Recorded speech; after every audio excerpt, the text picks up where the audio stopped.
Hello everyone, welcome to my live stream. My name is Denise Mika Hutchins and I'm broadcasting to you from Studio Mikarts. Our charity of the month is Animal Alliance Asia. There are two ways you can help me support them.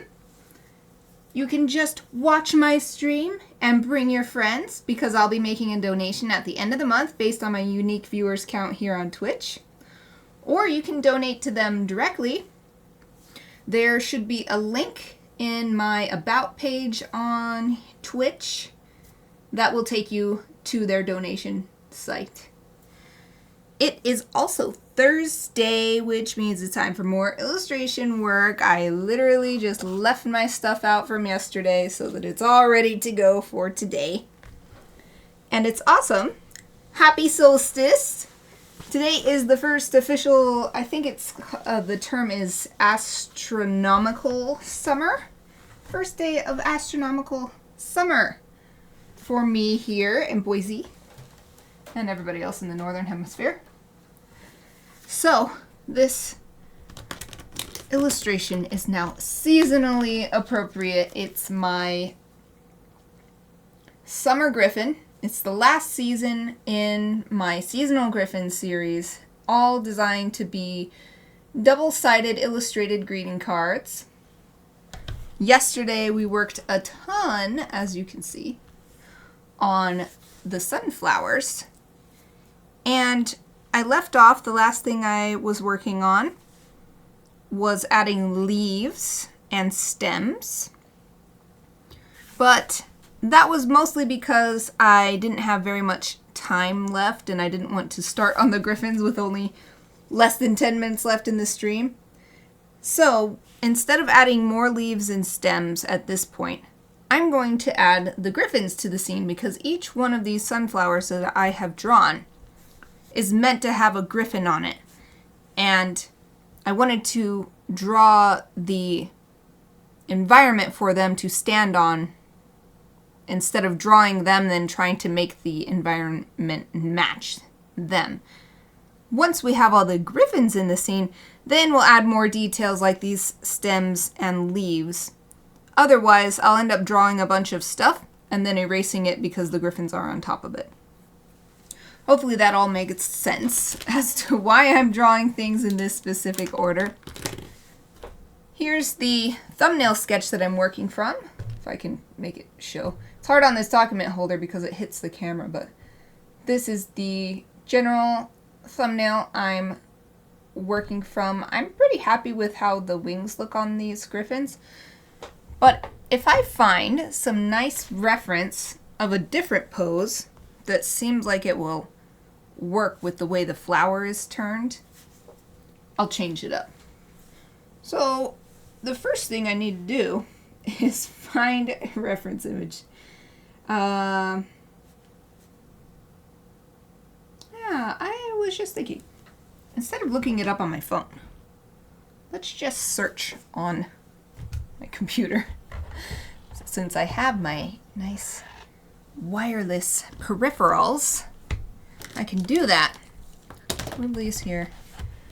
I don't really need this reference so close to me, my thumbnail. I'm trying to figure out a different place to put it so it's not in my way. It's kind of in my way right now. Move that there. Here, I'll just put it to my left. There, then that can move up here. My keyboard can go here. This goes here. Little secondary camera can look at the sketch for now. Casting a shadow on it. Okay.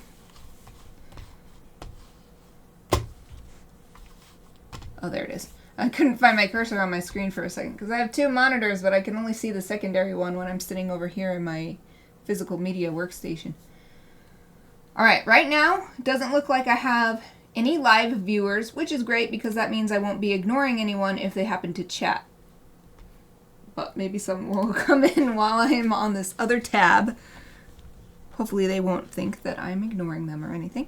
But what I want to look up is the lazuli bunting. And I'm going to say image gallery because when I just search in Google image search, it's not really giving me a nice variety. So maybe if I search for someone's gallery of image, it will have a more, instead of just every single one is just the lazuli bunting sitting on a stick. Maybe we can find some different poses. It's tough because mostly I think when people search for an image, they just want to see like, what does this animal look like or something. They're not searching for the purposes that I search for. Hold on, I'm so interested. The Google... Okay. CONMEBOL Copa America 2024. I was wondering why the little Google image was a soccer. Okay. I'm also going to search. So far, nothing big seems to be popping out at me. So I'm also going to go to my favorite pexels.com, which is free stock photos, and see if I can find one on here.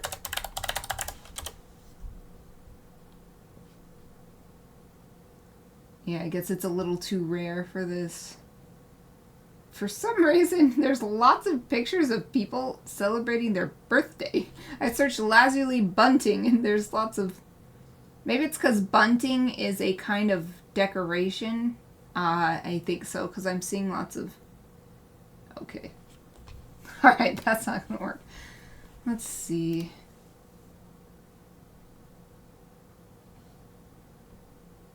I might have to just find similar looking birds and then use my imagination to apply the features of the lazuli bunting to the griffin.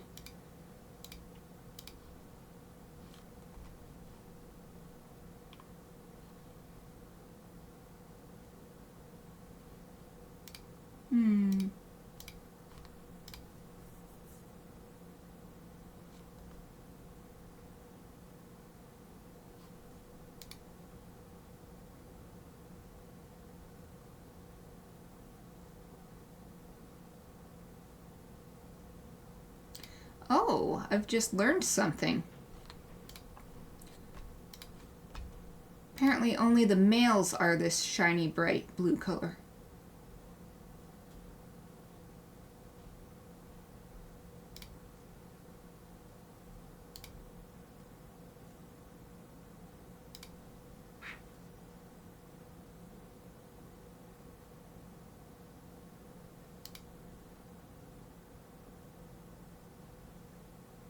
Hold on, I'm going to go back to the beginning. This says that breeding males are brilliant blue with pumpkin-colored breast and white belly. White shoulder patch. Females are, it's the same pattern, but they're brown.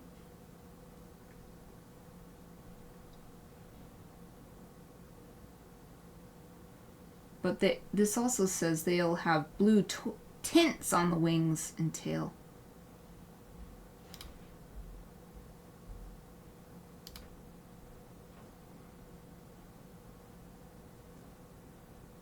Oh, interesting.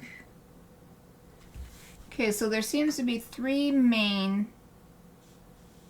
feather colorations among this species. One is female, which can also be mistaken for a juvenile. They are brown, different shades of brown. The same sort of overall pattern, but just brown version. Or tan. It's a pretty light brown. The breeding males have the fully blue topside with the orange and yellow underside. The non-breeding males look like the breeding males, but their top side has blue and tan mix.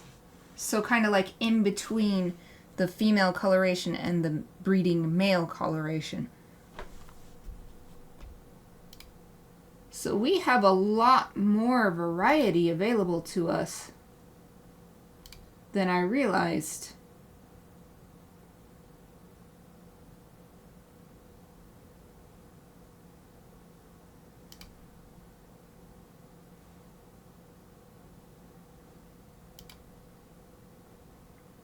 Interesting.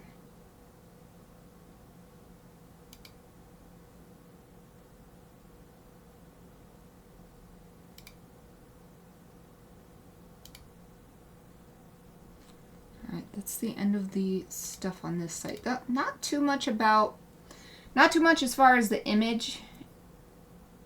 Let me start again. Not too much variety among the images here, but I did learn something very important. I'm actually going to put this site in my... I have a... Oh, this is a different one. I have this folder called Maginaturalist References. This is different references. Maybe I'll just rename this folder. Hold on. I'm adjusting my bookmarks on Firefox. Instead of Maginaturalist References, this is Illustration References. And then we will have a nice little... So let me pop this in there. I will put a separator between the ones that are for Maginaturalist Project, which I don't even need these anymore because I finished a Baba Yaga. But then the ones below the separator are for this. That way I can look at the three differences. So there's not much variety in the poses of the birds on this site, but it has the three different main color patterns I can look at. So that will be useful later for coloring.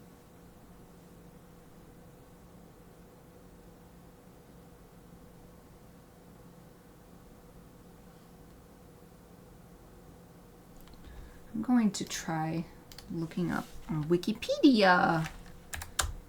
Lazuli bunting Wikipedia.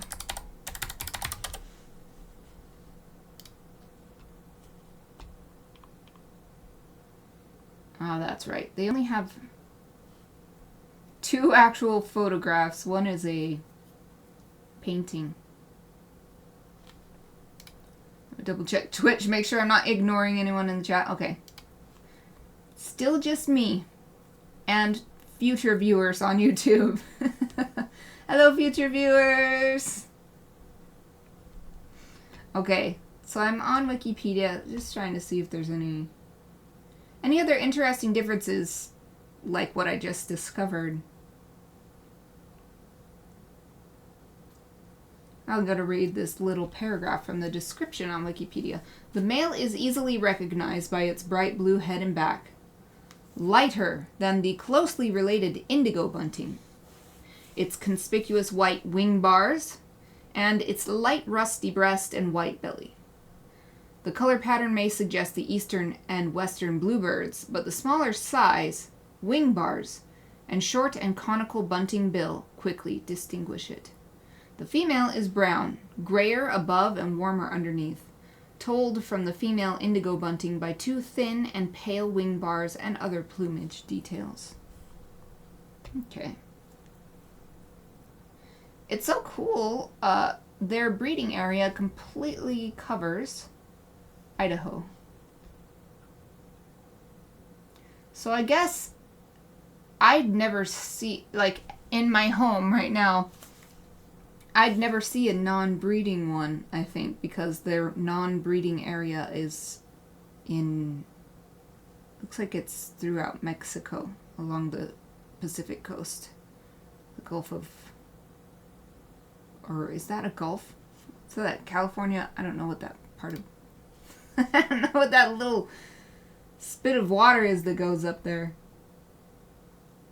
Because the Gulf of Mexico is on the other side. Okay, anyway. Interesting. Diet. They mostly eat seeds and insects. So maybe my idea of having bumblebees in here, it's good that I didn't really end up trying very hard to make that happen, because what if they eat them? I think all the insects would stay away from these birds. These griffins that I am creating. Based on the bird part.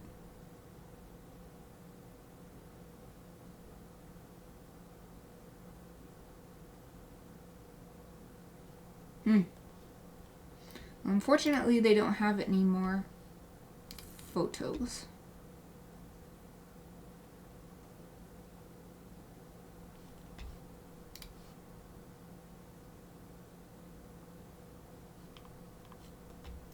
Oh, this is awesome. And I'm actually a member of this site. I remember, I'm pretty sure, let me see if I can log in. I am. It's called inaturalist.org. The letter I, naturalist.org.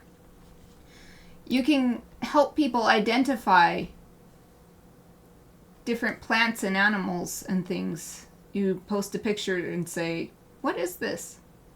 And then someone who knows might be able to tell you. So I've gotten answers and I've given answers too. That's so cool. This site has lots and lots of images. This is wonderful.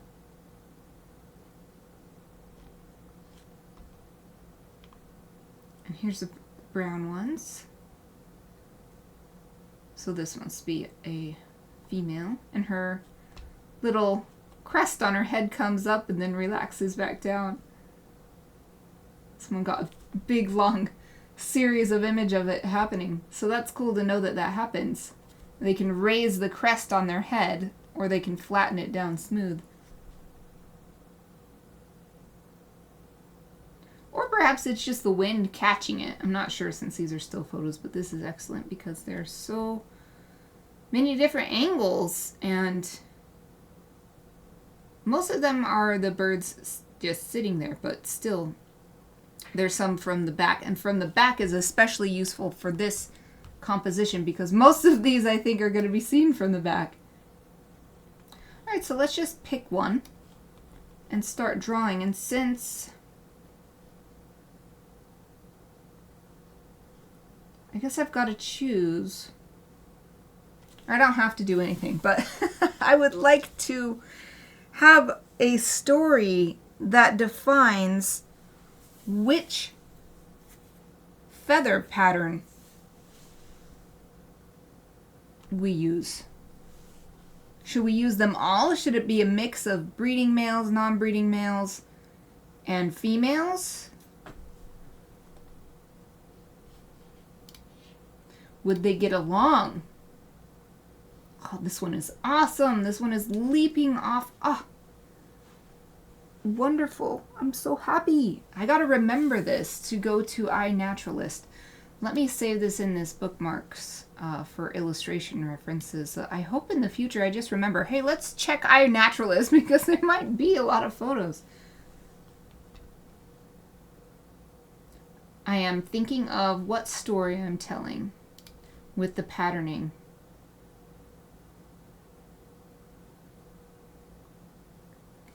Like, is this a group of just dudes hanging out together and they're all the non-breeding male coloration? Is it a bunch of ladies? I was expecting to use blue a lot. The ladies are brown. Maybe it could be there's a lady, her partner, and then some non-breeding ones.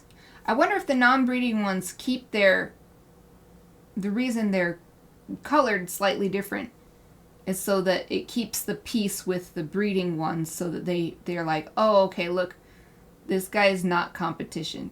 You can tell by his feathers, and so he's chill. Like, yeah, we can hang out. We can all hang out. That kind of seems like, that helps me decide. So we could have like the breeding male here, the female here, and everybody else could be non-breeding males just hanging out in the scene.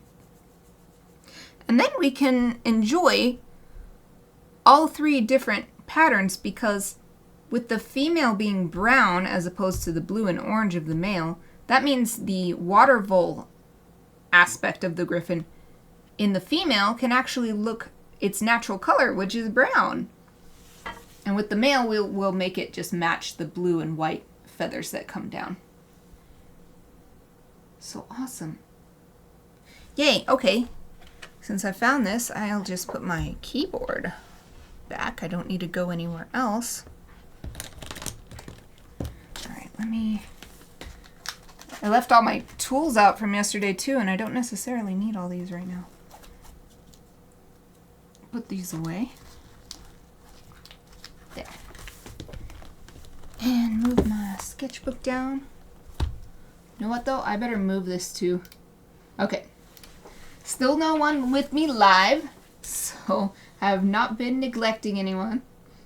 I'm going to move this tab to a new window so that I can open it on the other side of my secondary monitor, and then that way I can see the chat in case anybody decides to join me.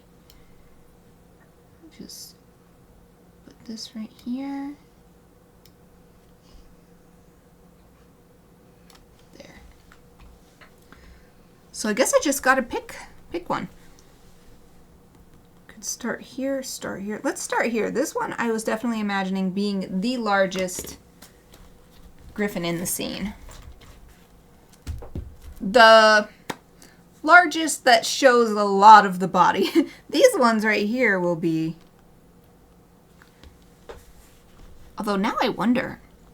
Oh, I'm getting an idea. Okay, so we've already got the story going that on this big round sunflower on the front side of this greeting card, breeding male, his partner on the sunflower just behind.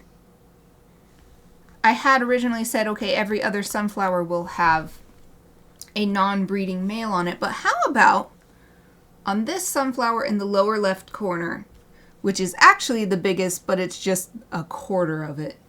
It's the biggest in the scene, but it's mostly cut off.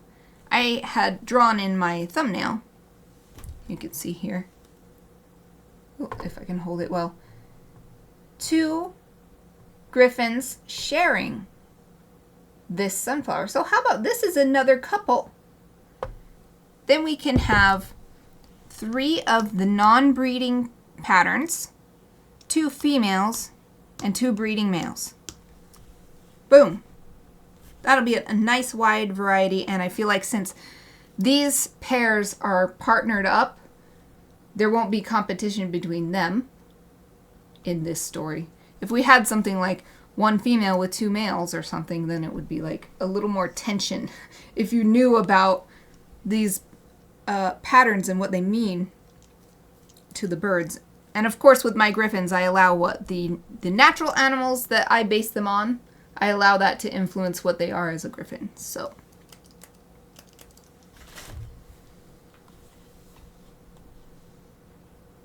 now I just gotta pick one. So this, actually, now that I have made up that story, that narrative, let's make note of it.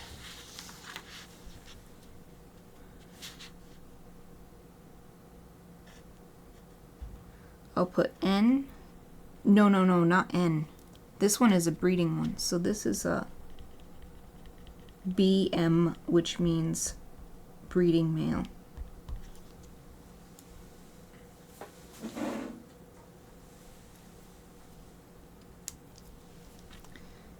BM.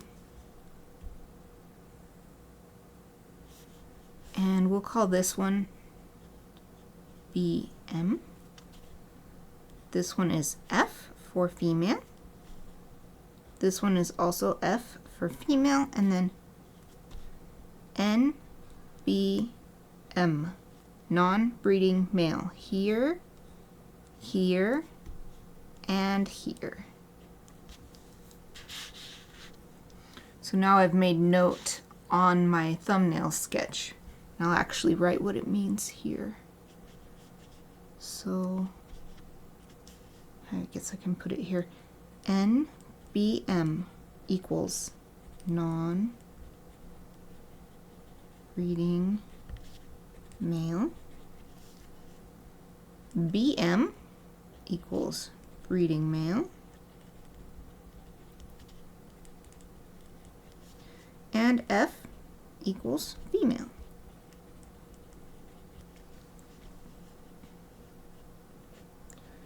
And just in case I forget, or someday way in the future, someone's looking at this and they don't know what the heck I could possibly mean, or why I would need to know that, I am going to label what this is, which is feather coloration. Is that it? Yeah, I'll just call it feather coloration.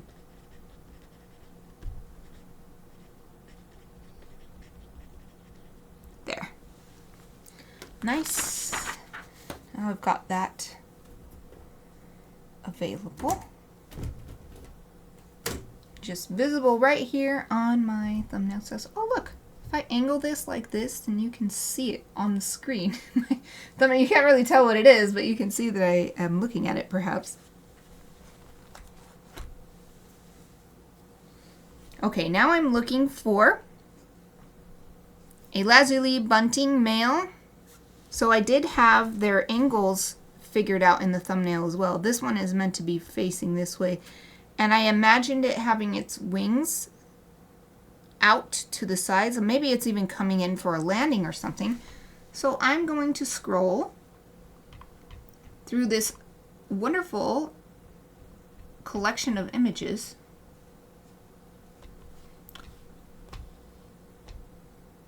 And see if I can find one with its wings open.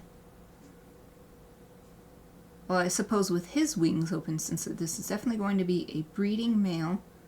Oh, this one's open. It looks awesome, but it's from the front. I need one from the back. This one's from the back. The angle is not quite right, but this might work. I could use my imagination, I think.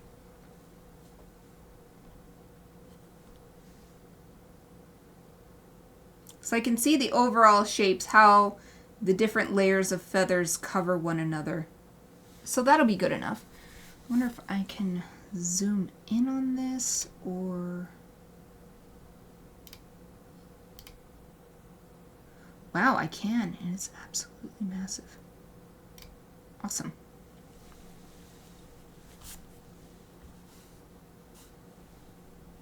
I even have in my thumbnail sketch here, I have the wings coming all the way off the scene, just filling the scene. And this is exactly why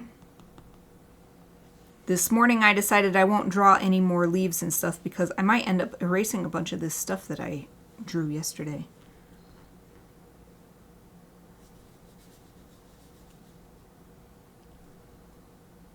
Yeah, if the head is about this big,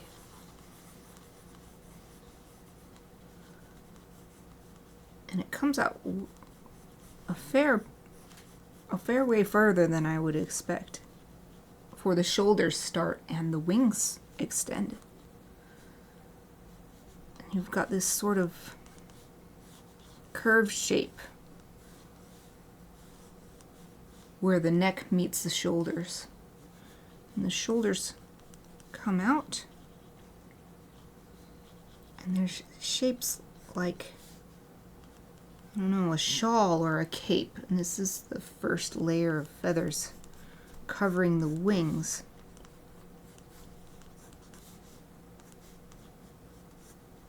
I think I've made one too far, so this one will come back in.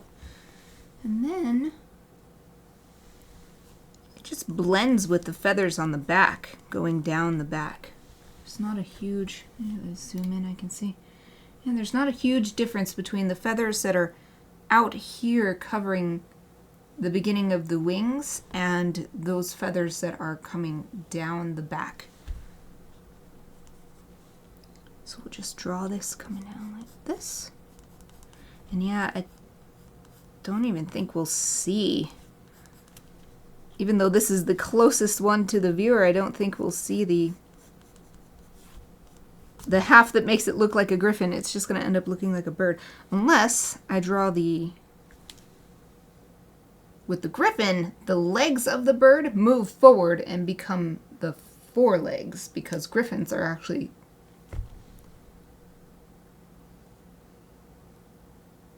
I actually don't know the word for it, I realized. Bipedal means two... It literally means 2 feet.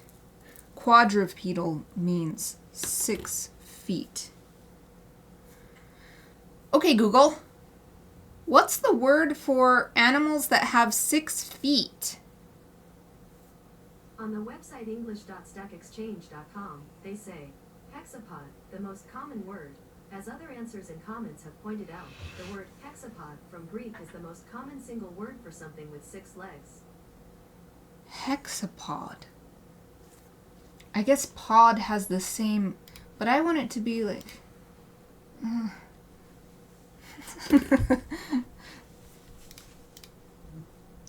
I'm gonna Google it. It doesn't seem right. I'm not just going to ask my speaker. It doesn't seem right. It doesn't match with peed. Bipedal. So I'm gonna search. Oh, maybe put bipedal. Quadrupedal.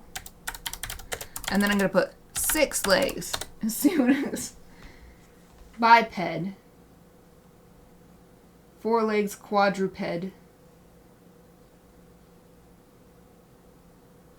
Oh, this one also says, in principle, it would be hexapod. But I wanted to say pedal like the other ones. You know what, though? 2 wings. So it's still quadrupedal.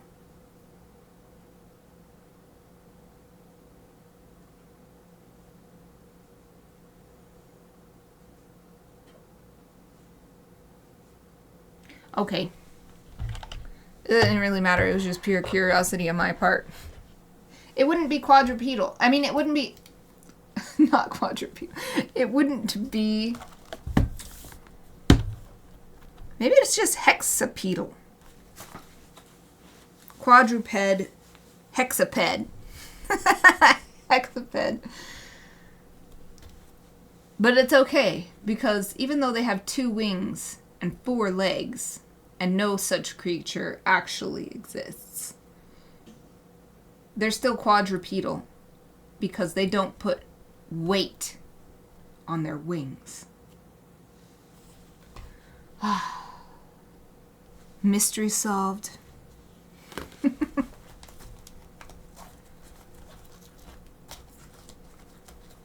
This really is how my illustrations always go. Whether I'm live streaming or not, this is how my brain works. I need to know. I can't just be happy with. Well, it has both wings and 4 legs. No, I need to know about the language side of it as well. Okay. But that's fine. Got that done. So, since this one is looking down at its sunflower, we just add the beak here and draw it in a way that hopefully indicates it's looking down, because we won't really be able to see its eyes from this angle. It's like so many other birds, it seems to have a little bit of an overhang, like a brow. Like a brow. Probably to help with the sun a little bit.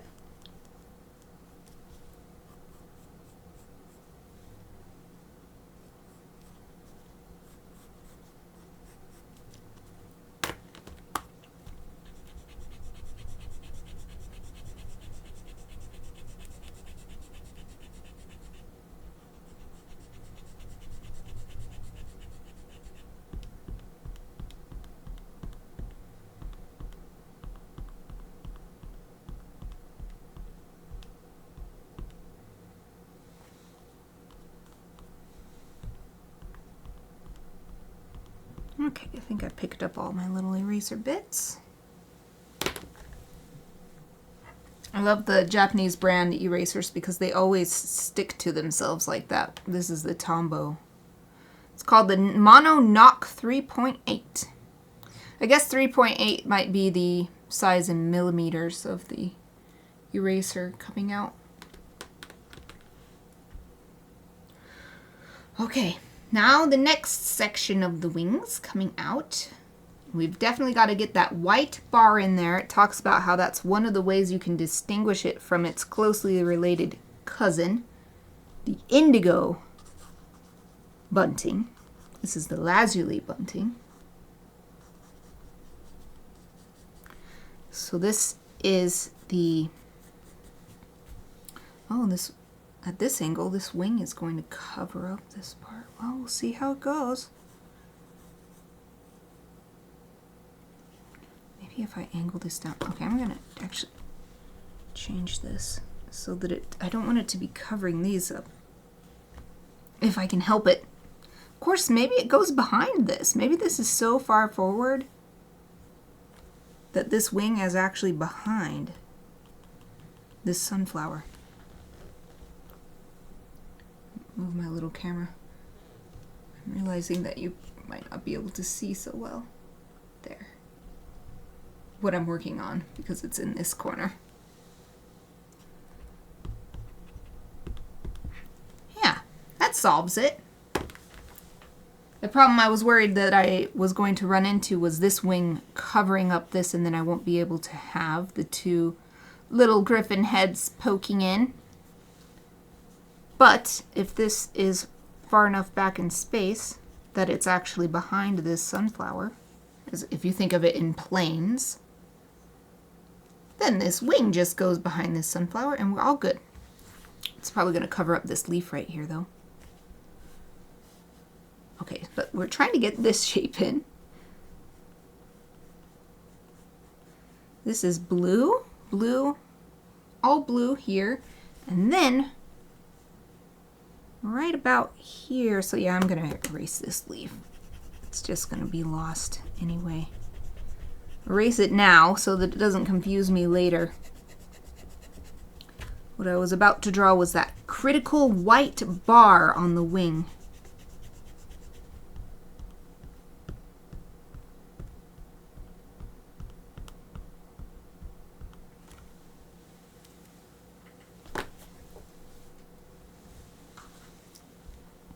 And it doesn't go all the way to the end, the edge of the wing.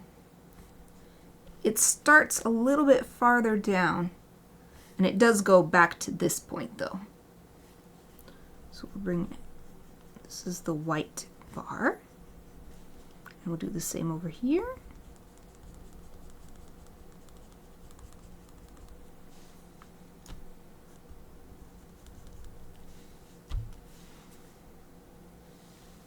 Now we've got the next row of feathers are larger, very distinct in shape. All the feathers so far have been those teeny tiny itty bitty ones that look more like fur.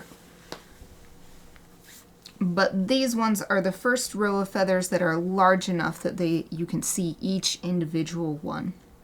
It looks like there's 1, 2, 3, 4, 5, 6, 7, 8, 9. Let's see down here. 1, 2, 3, 4, 5, 6, 7, 8, 9. There's at least 9 visible. So I'm going to do my best to actually depict them all. Depict that number.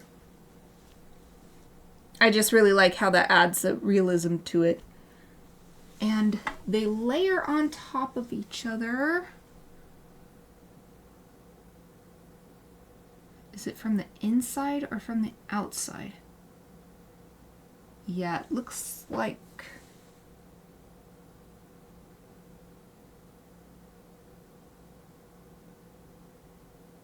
It's so hard to tell. But it's got to be that the feathers closer to the body lay on top of the feathers as they continue to go out. So I'll start drawing them from close to the body. And they should radiate out. They don't have to go out in a perfect circle, but they should be angly and outwards as they expand along the wing. So this is 1, 2, 3, 4, 5, 6, 7, 8, 9. Now on this side, can't really tell here because it's cut off by the bottom, but the length it seems to be about the same as from the top of the wing to the bottom of the white bar. So I'm going to try to make them that big. So we've got 1. Oh, you know what? Let's do the same thing I did on the other side and erase all these leaves that I drew yesterday. So they're just in the way now. But I didn't want to just end my stream early. But I also didn't want to have to try to fit in. As you can tell, it's taken this long to find the images, find ones that actually work for the scene I'm trying to build, and then use my imagination to angle it the way that it actually needs to be angled, because there's still not like the perfect reference image for this. A good part of it is just coming from my imagination. I'm erasing some of this other stuff too.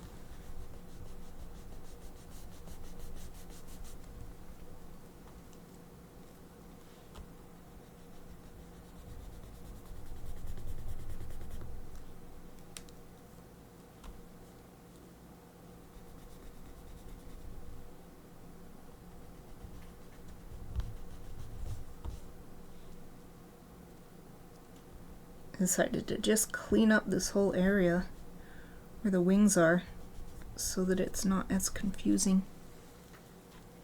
Okay.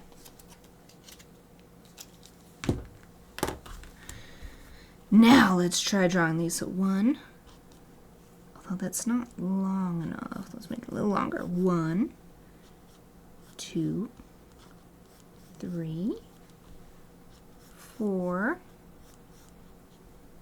I think this is about the right shape. 5, 6, 7, 8, and 9.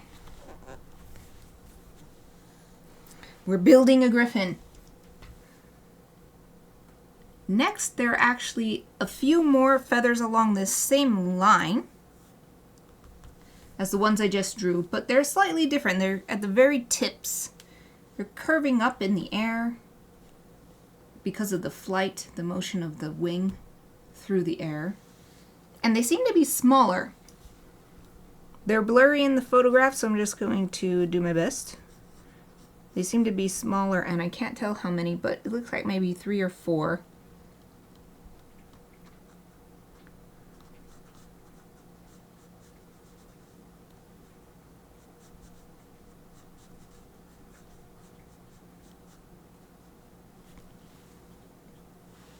And then there's maybe even some more sort of connecting this row of feathers with this smaller row.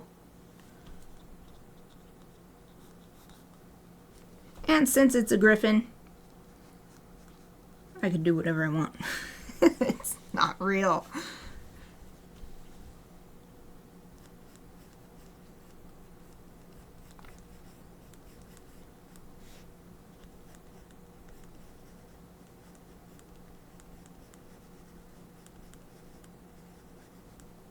So I had 1, 2, 3, one big one. Yep, that looks right. And then 2 of these smaller ones just sort of by themselves. Not overlapping anyway. Not by themselves, but these other ones are overlapping one another. And then there's another smaller one tucked under.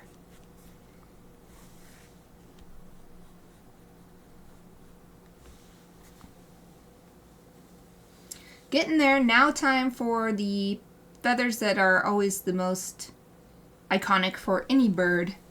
Those big long ones. I think they're called the flight feathers, and I'm not sure. Can't even really see them very well because they're just off of the page here. Oh yeah, I wanted to remember though that they overlap from the inside out, from closer to the body out. So it's easier to draw them starting from the body and then draw them outwards. I can't tell how many there are, so this is just going to be a guess.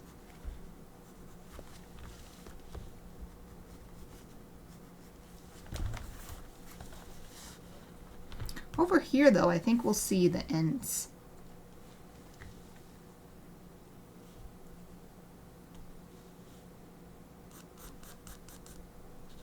Oh, we won't, because it's going to be behind this sunflower. That's right, I decided that earlier.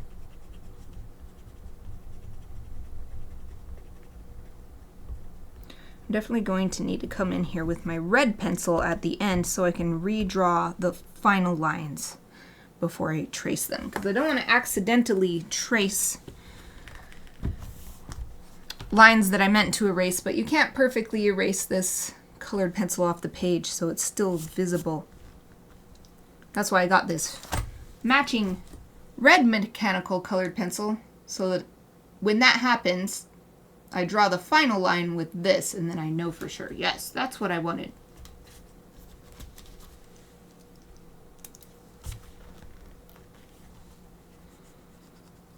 So I guess it's the same deal as over here. We're just barely gonna see any of these feathers. Whoop, that's it. And again, since it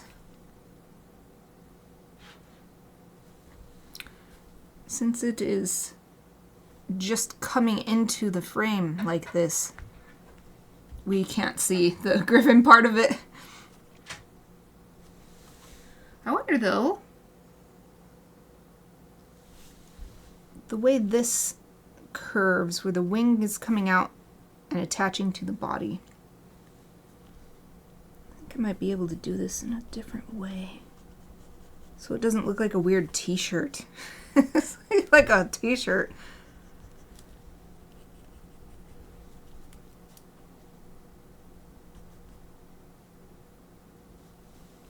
Oh, and here it should just be connecting that. I think that's... Oops, it was already out. I forgot. So just erase right here and let it more smoothly connect to the wings that... to the feathers that grow out into the wings. Grow out and on the wings.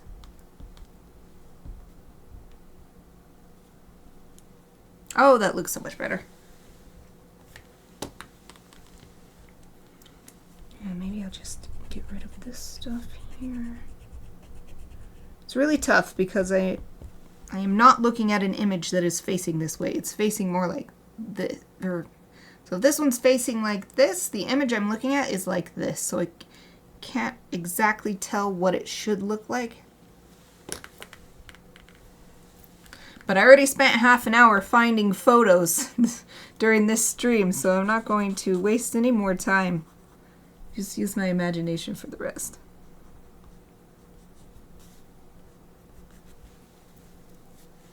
As I keep saying, it's a griffin. It's not even real. I can make it look however I want.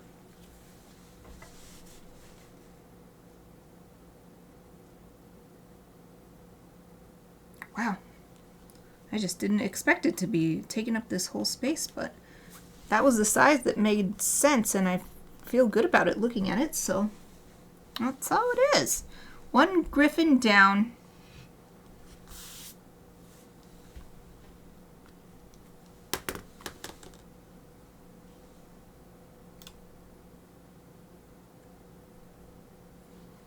Now I'm looking for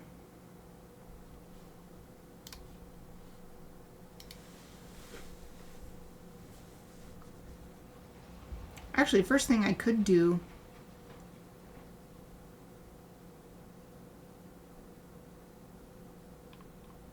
is just draw the heads, because there is just going to be two heads sort of peeking into the scene here on the bottom left sunflower. They were really close. They're really close to the viewer, but just barely in frame. I put them there because in my thumbnail sketch, that corner felt kind of empty and sad. So now I'm just looking if there's any... Well, that one's from behind, but it's not exactly the angle I'd like.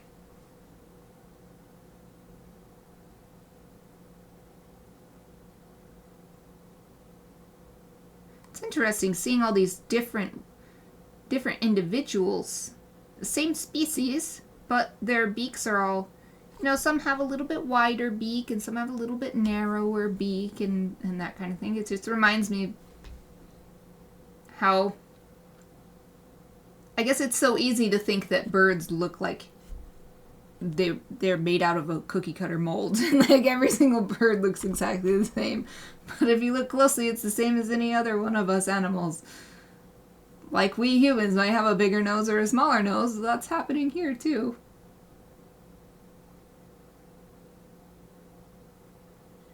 Okay, I'm not really seeing anything from behind, so I'll just do the same kind of shape as I did here, but with just two heads right here. And that's all I need to draw for this, because it's going to be down to the watercolor to show that one is the male and one is the female.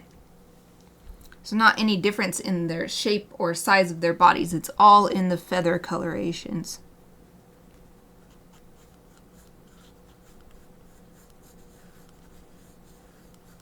So I'm going to try to make this a lot bigger than this one to help show that it is also way closer.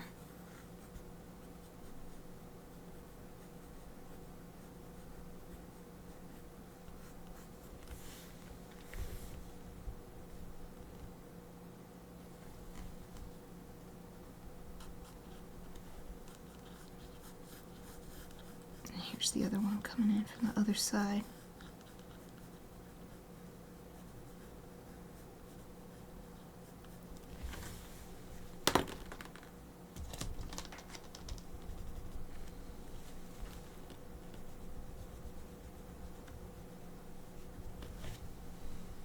I knew from the beginning that I would be erasing a lot of the sunflower as I added the Gryphons.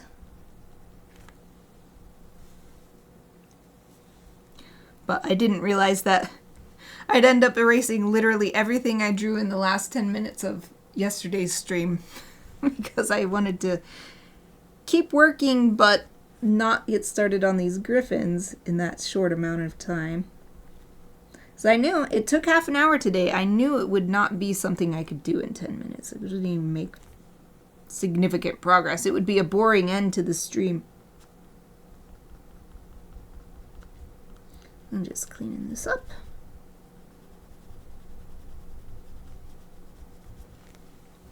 There, we've just got these couple in the corner to bring some life to this section. This is going to be the back of the card. So it's not even the highlight of the scene. The highlight of the scene is over here because presumably if this is given to someone as a seasonal greeting card, they'll see this side first and hopefully notice that, oh, there's more on the back. So this is just extra bonus. So that's why I don't mind at all having just little tiny beakies. I had the idea just now to make this a little from the side instead of top down. I'm going to try that.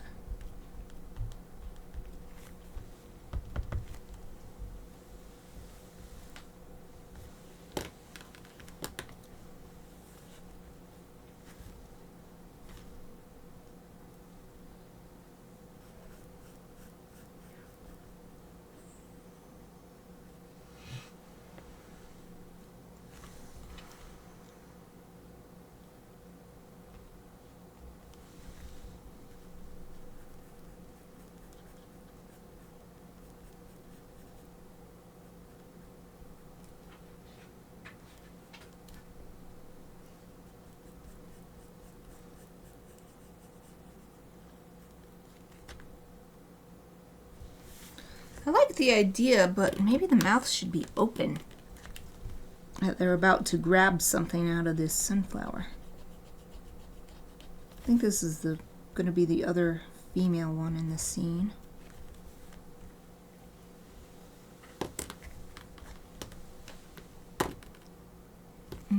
Let's make the beak angle down a little bit farther.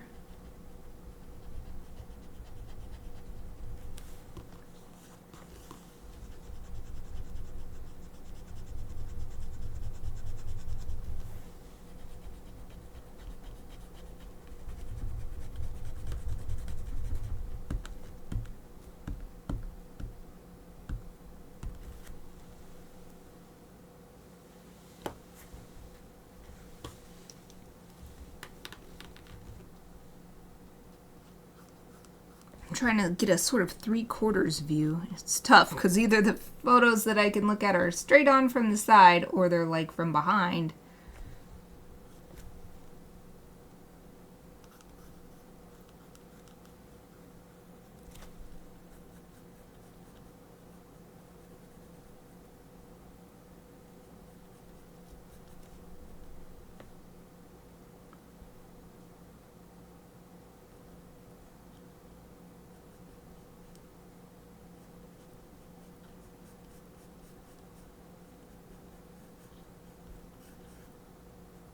Maybe something like that. I guess from this angle you wouldn't really be able to see that the mouth is open. It's tough.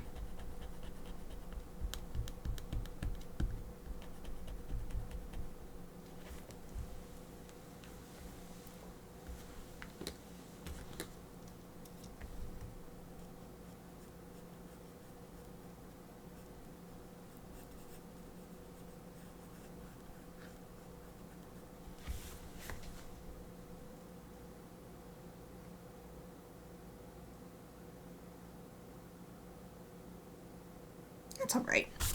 I'm gonna leave that like that. At least for now. Something that's bothering me about it is that this Gryphon's eye is being cut off. And that's not good. So I might need to move it over here, but I think well, it's getting really close to break time, so maybe that'll be a good idea. Just go take my break now.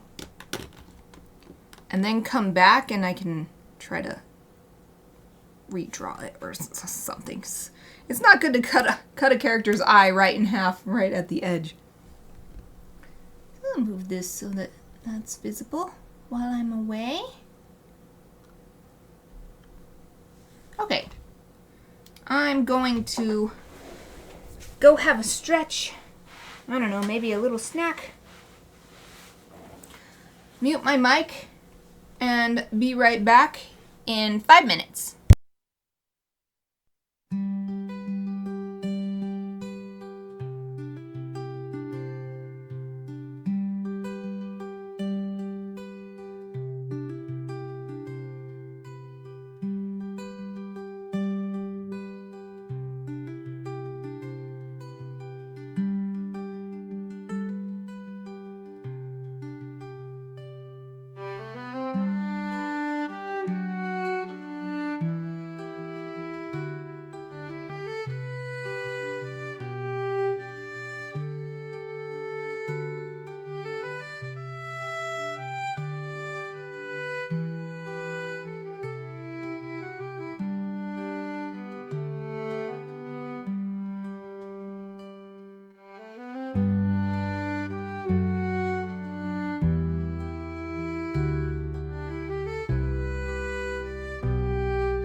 everyone, I'm back.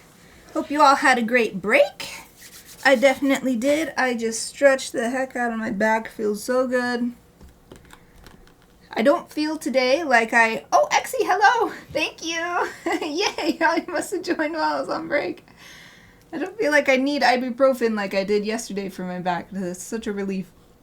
Exie, how are you? So great to see you. I hope you've been having a great week. We're almost done. It's almost the weekend again. That was such a surprise. To see your message in there. It was such a surprise. I didn't expect anyone would actually welcome me back. Okay. Where am I on this? Ah, yes. This little lady in the corner is bothering me because I drew her and her eye ended up being cut off by the edge. That's no good. So we're going to move her over a little bit. So I'm going to have to draw her again for like the 5th time. Oh, wonderful. I'm always glad to hear you're doing all right. I'm well too, thank you. Yep. I finally got to bed closer to on time last night, so feeling a lot better today than I did yesterday. Yesterday I just felt so... It wasn't tired, but it was just like my battery was low. It was weird, because like tired is sort of like sleepy. But that's not how I felt. It's like I had energy, but it was so much less than usual. Today I'm more close to my normal energy levels. Suppose it helps that today is a rest day for my half marathon training program, so my only exercise today was an hour and 45 minutes it's walk with my dog because it was puppy school day, so we took the pups to the park and their teacher was there and we walked all around and practiced with all the, all the distractions. There's huge, what would you call it, like a troop of kids, all these kids, because school is out, so I guess this summer program in the park. And Aoife was very interested. Her like, what are all these kids walking by? And then there was tons and tons of dogs out for them to practice their reactivity with. They're getting much, much better. Every time, a little better. Not so reactive. Willing to just look, wag the tail for the most part. There was this one dog that always charges at its fence at us, and Aoife, who I always walk, and she's our big dog, she's always leaping. She's like, yeah! She wants to go over to the dog. Like, no! I have to use all my techniques, like create more distance, try to get her attention, reward her when she gives her attention to me, and all this other stuff. So it is a little bit, it's like a light workout, training with them. But not so much that it drains me like yesterday.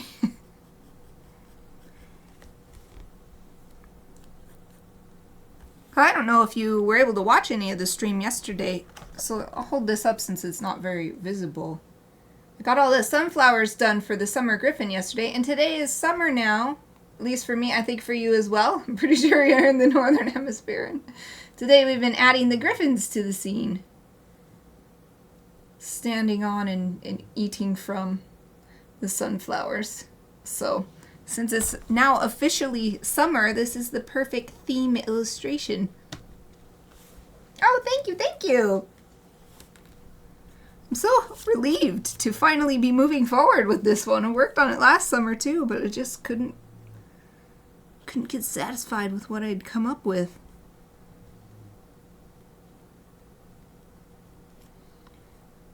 This is a bit better. I think what it is this actually has to come down. Ah, the eye needs to move up. Okay. So hard. I don't have an exact reference for any of these poses. So I'm just finding the closest thing I can and then trying to imagine it rotated in space. So I keep drawing and redrawing. I really don't like how this is looking here. If you're hearing little snoring, that's Chappie. She's snoring for some reason.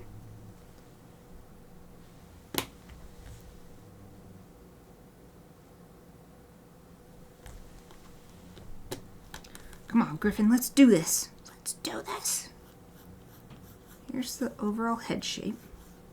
The beak's coming out, and the eye is above where the line where the beak closes.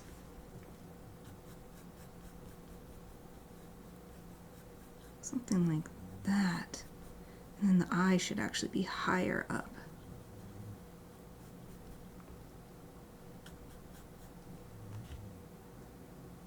Oh, I'm not liking it. Not liking it. Maybe I'll just draw it like the other one. They're just in the corner here. They can just both be viewed from directly behind, and then it'll make it so much easier for me. The main characters are in the middle, and I'm getting stuck on this one on the side.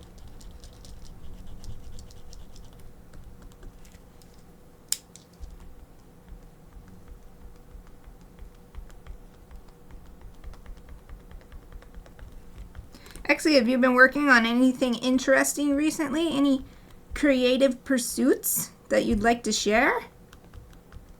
How's your Instagram project going?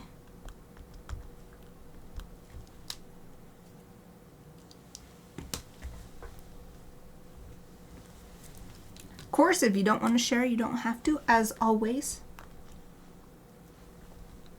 Okay, we've just got this head, and we're just going to draw another one just like it. And then when we paint, they're going to be the different colors for the female plumage and the male plumage. This is a couple. These two are a couple.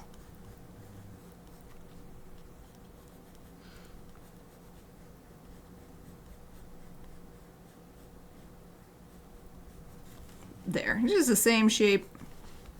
Sharing the same sunflower.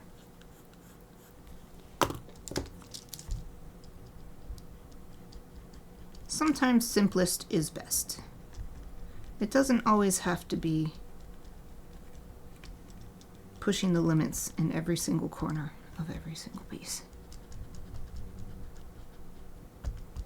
We view it from the top and back of the Gryphon. You don't have to draw any facial features except for a very generic beak shape. Oh, gotcha!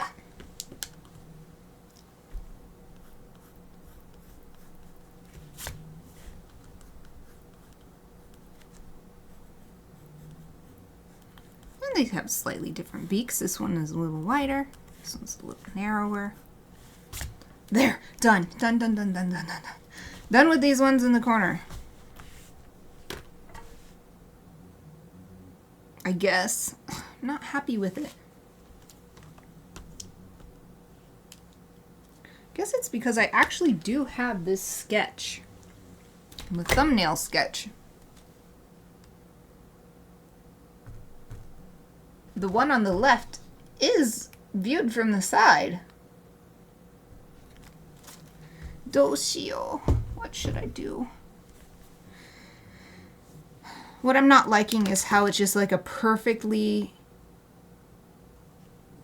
It's like the exact amount of space away from the corner. It's in a 90-degree, or it's a... What is this, 45?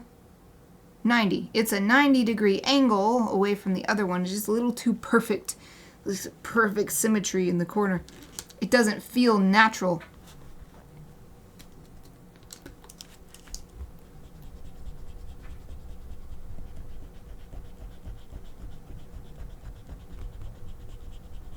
Maybe if I sketch, I think I'm going to switch to a different page in my sketchbook here and just try sketching so that I don't keep redrawing it here on the final sketch. Sketching what these birds look like from the side, and then maybe I can get a little confidence and experience. So we'll just use a pen.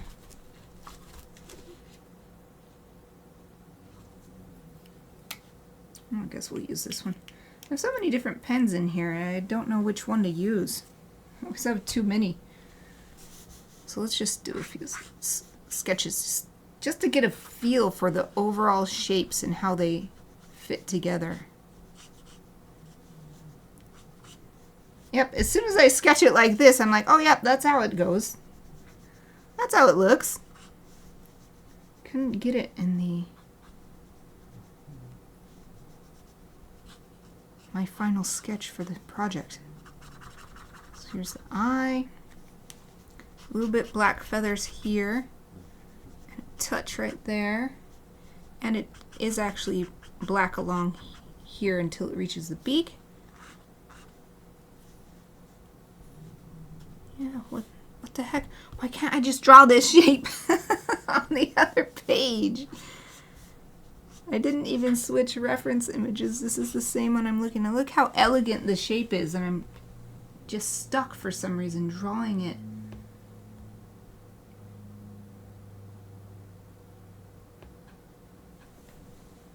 I'm scrolling through my reference images. Here's one sort of from behind.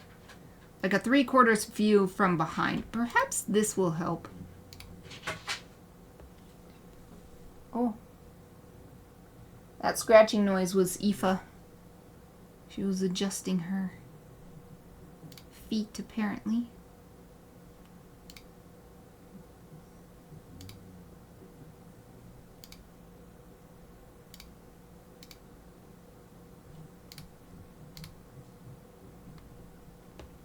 Okay, let's try this. This is cute. Its feathers are a little fluffed up on its head. Oh wow, is there a storm coming? Usually when it gets really suddenly windy, at least here, it's like there's a storm coming. Oh, good thing you got the windows closed before anything got blown away.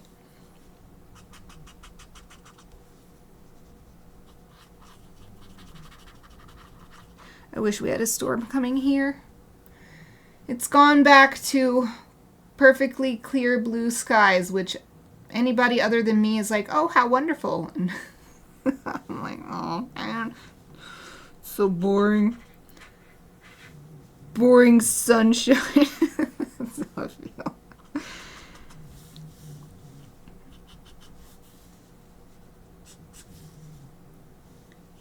Yeah, look at this. This is so much better. I'll just sketch. I'm gonna keep sketching this. Fill this page with sketches so that I can make that corner look satisfying to myself. So here's a fluffed up one. Here's one with the feathers all smoothed down. Oh, okay. That's nice too, though. I actually have a whole book about how important it is to take time off. I haven't read it. I've only read the description on the back cover or something. I think it's called Wasting Time on the Internet. And it's about how it actually... Hold on, I want to look. I want to see. And I've heard it from other sources too.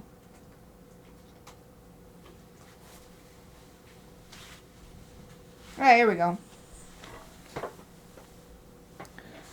Here's the book. I got it at the library sale. $1.50. Wasting time on the internet. And the back says, well, I can't see all of it because of these library stickers, but it says, renowned conceptual, I think, because half the word is covered up, artist and poet Kenneth Goldsmith, that's this guy, sees that wasted time differently. Unlike old media, the internet demands active engagement, and it's actually making us more social, more creative, even more productive. So that was a whole bunch of, that was just this little part. There's this whole thing goes on.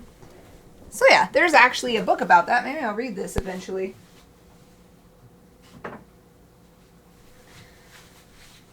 About how it's good to have downtime.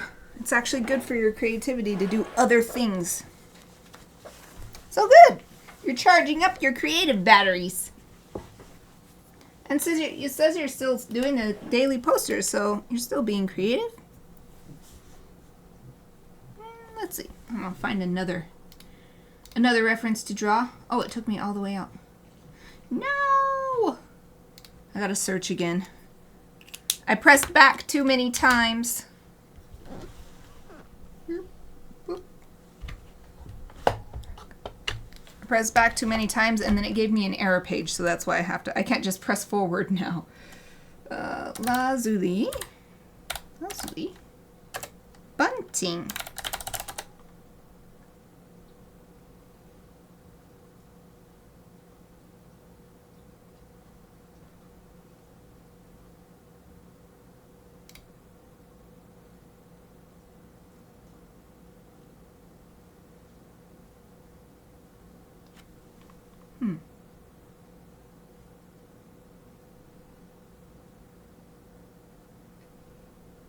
I am somehow not on the page I was on before. Why is it different? Maybe I just have to go into that bird.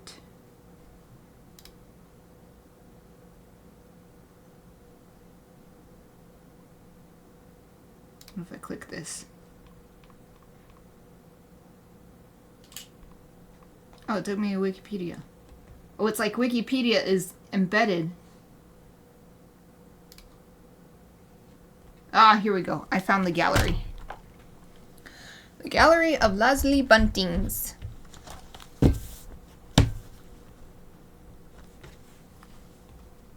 Oh, here's a different one from the side. A different shape. This is that interesting in-between color pattern, which is supposedly the non-breeding males, is this blue with brown. So like in between the breeding male and the female colors. Of course the shape is the same.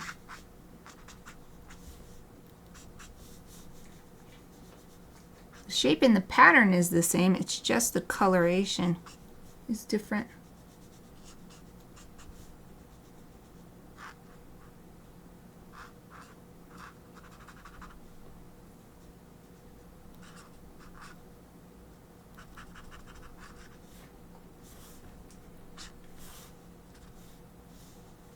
Boop, boop, boop. Has a tiny bit of feathers ruffled, but mostly smooth.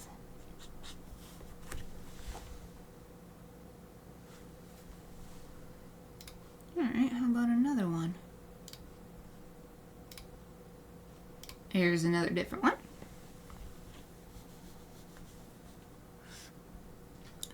Oh, maybe I'll just use this one. This is a great angle. For that one in the corner on the main sketch that's been giving me trouble. Oops, I just realized my small camera is like not even looking at my sketchbook at all. Whoops. Whoopsie. There, that's a bit better.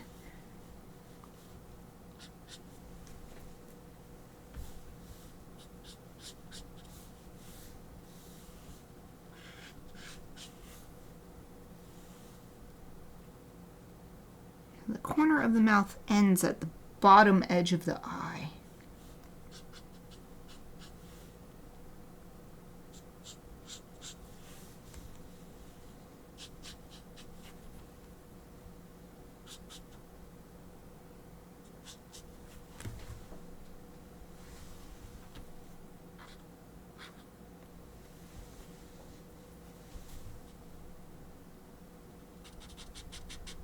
They'll have a little bit of black right next to the beak where the sort of line between the beak and the corner of the eye.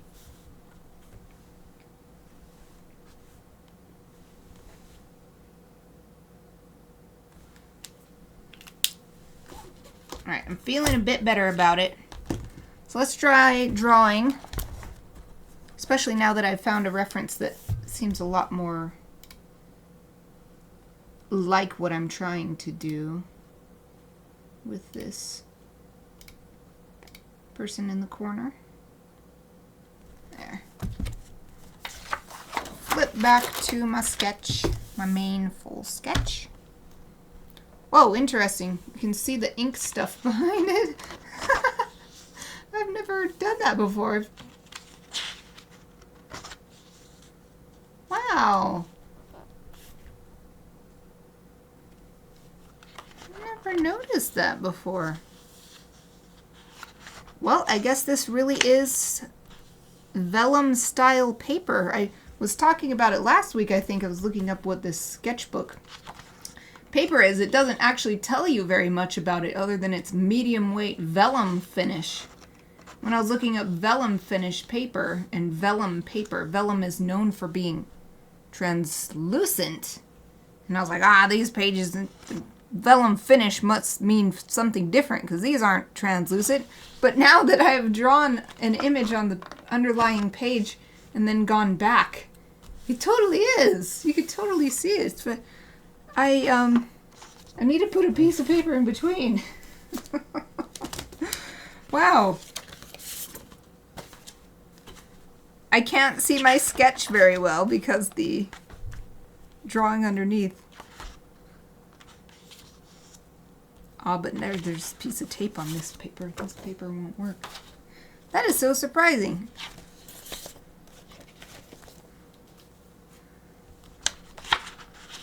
Oh, what shall I do? I probably have a little spare piece of printer paper that'll work.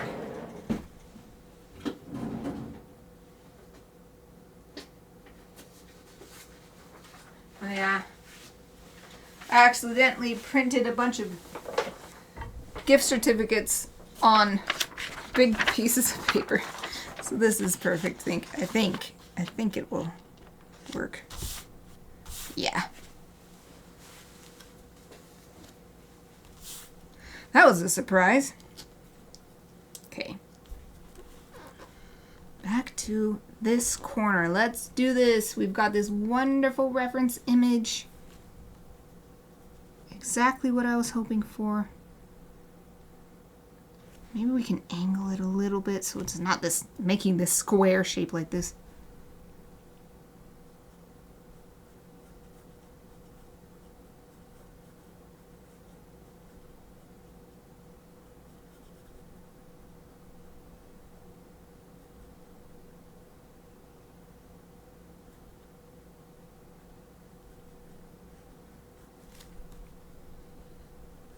Yes, this nice, elegant rise up the forehead. The eye goes up higher.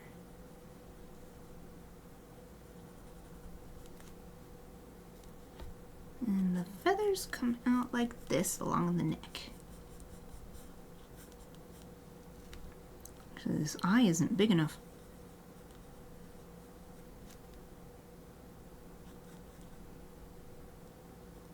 This has to come back farther. And then it goes under the beak like that, so we can erase this bit.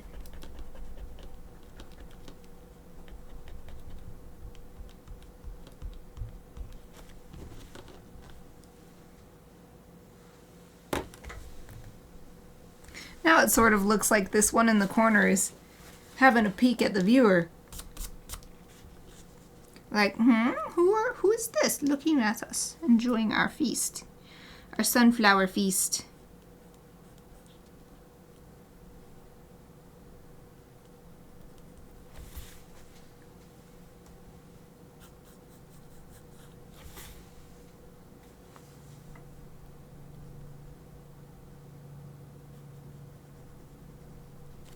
Something about this angle is a little bit off.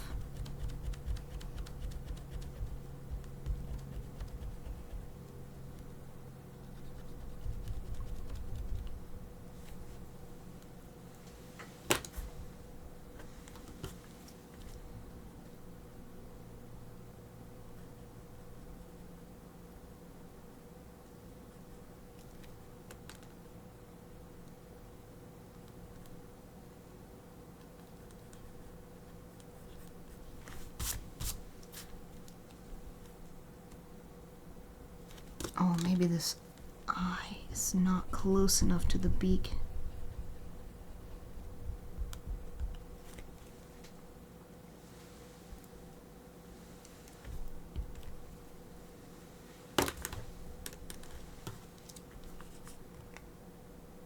It's about the same distance. The eye from corner to corner is the same distance as the corner of the eye to the beginning of this line here, give or take. So I think it needs to be a little bit closer than what I had drawn it.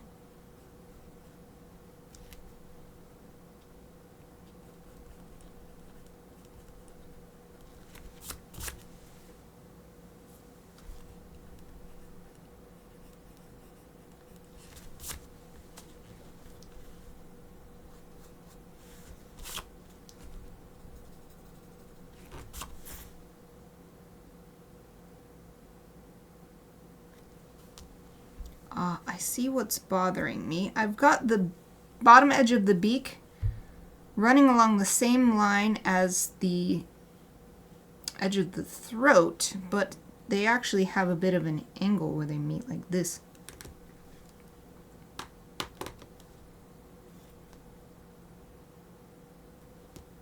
So let's angle this down.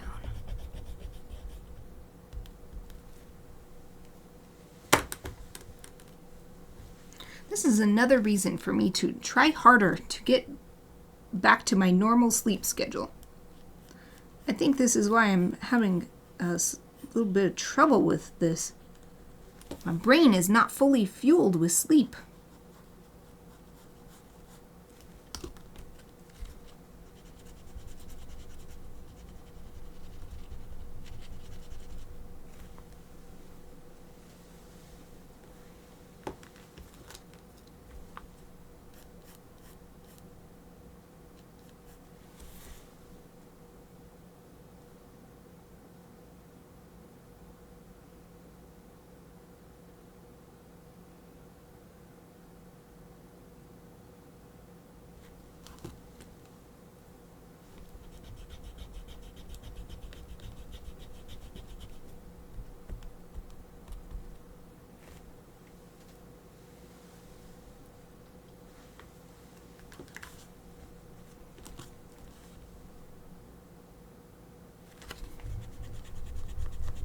Now I've done all that, and I'm going to redraw this one because they are very close to becoming a tangent where they just barely meet at the edge.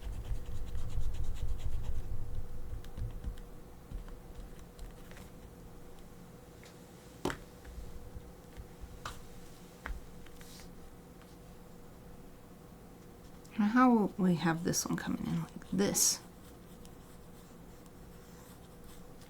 Oh, but then it's echoing that. Okay, never mind. I'm gonna get this. I'm gonna get this eventually.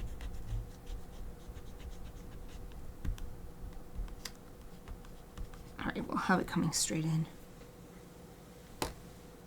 So we've got this angle and this angle.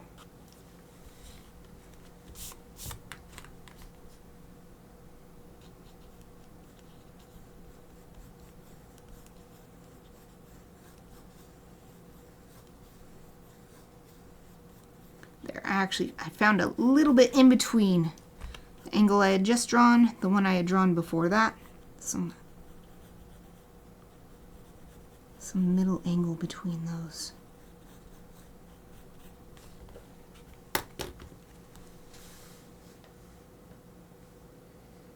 Oh yeah. What have you been thinking about it?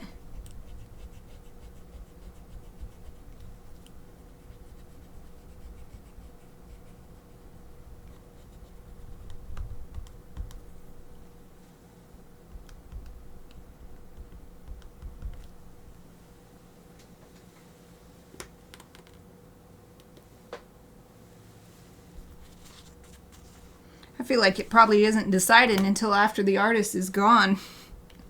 And perhaps it even changes, depending on who the audience is. Changes with the times as the centuries go by. Oh, you're worried about it. Why do you think you won't have one?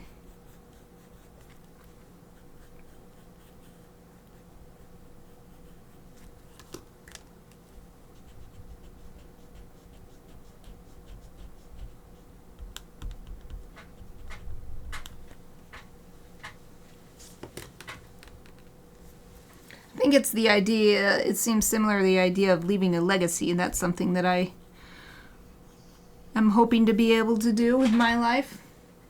You're too lazy.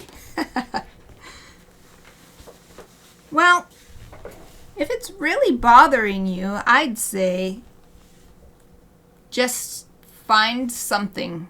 What's really important is, I think with the people who are known, who are described as having a magnum opus, is because they worked in like one kind of thing, like music, and all they did was music, and then they were famous for music, and their magnum opus is whatever. Or painting or something. And of course, most artists dabble in other things too, but as long as you keep creating something, it will eventually come, I think. Oh, heck yeah! That's just like what I'm trying to do with my Gryphon novel. You should do it. The first step to your magnum opus is just start doing it. Just start making your world. And if that's the case, I think that it's not... Of course, I cannot actually speak for you, of course. But I feel like it's possible that instead of that you're lazy, it's that it seems too overwhelming. And so your mind is like, never mind. So if you break it down into smaller pieces, eventually you'll get there and you won't even realize. You'll be like, wow, can't believe I did this.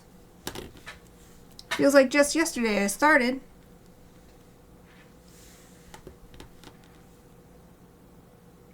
But I do think it's important. One of the main piece of advice that I remember from my grandma Jan, she told me, don't be a jack of all trades, master of none. And she said that's what she did, and now she didn't really have any one thing that she was really good at. She was just pretty good at a lot of things. And I have stuck with that, and that's why I try to stay so focused on the few things that I do because of her advice. Yeah, I agree. You can't do that. The magnum opus is decided not by the artist, but by the people who view the artist. It's decided by the audience. So, you just have to create. You just have to create and create and create and never stop. You have to be like Hokusai, the Japanese artist. He's really well known for his writings have said stuff like, if the gods will only allow me another 10 years, then perhaps my art will be good. And he was like famous by then, but he was still saying, please, Kami-sama, allow me a few more years so that I can actually get good and stuff. So I think everybody feels that way. Because as soon as you name your own magnum opus, it won't be. It's the opposite of a self-fulfilling prophecy. So instead of magnum opus, because you can't really, just like you said, you can't really create a magnum opus specifically. But you could create a legacy, and then everyone who views your legacy in the years, in the generations to come, will be able to choose what they think your magnum opus was.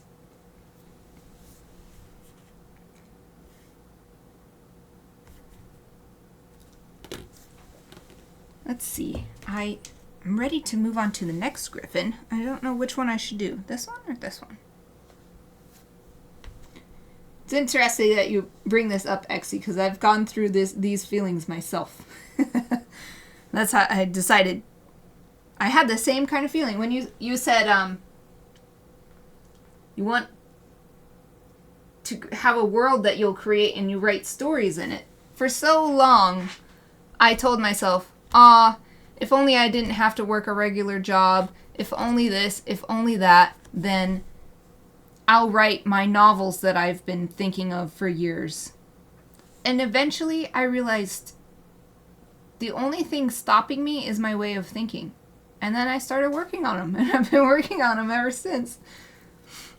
So whether or not it actually becomes a legacy for me or anything doesn't really matter, because I'm quite enjoying the process, and I think that's number one too. It's got to be something you enjoy doing, that gives you fulfillment, makes you feel like you're doing something that matters, even if it only matters to you.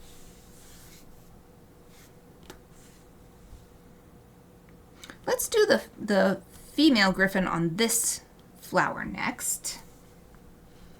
I had this one actually angling down this way so that the psychic line between her and this one, which is meant to be her partner, they'll be connecting because her body will be pointing this way towards him.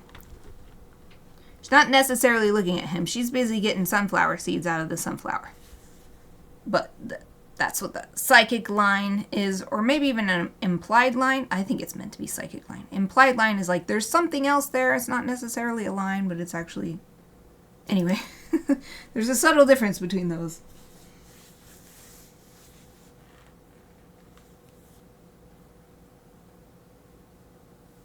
Yeah, it's so hard. So you're saying you have the time, you have the internet to help you, but you're still not able to get started. It really is, that is the hardest step. There's, I'm going to keep showing books on my stream today. I love books. They help me so much. This book series taught me so much. The Power of Habit and Smarter, Faster, Better. They're both by Charles Duhigg, and you can see that this is the second one. Look, I have so many notes in it. And one of the things these books say is getting started is so hard, and yet it's the best thing you can do, because once you get started, it's harder to stop than it is to keep going.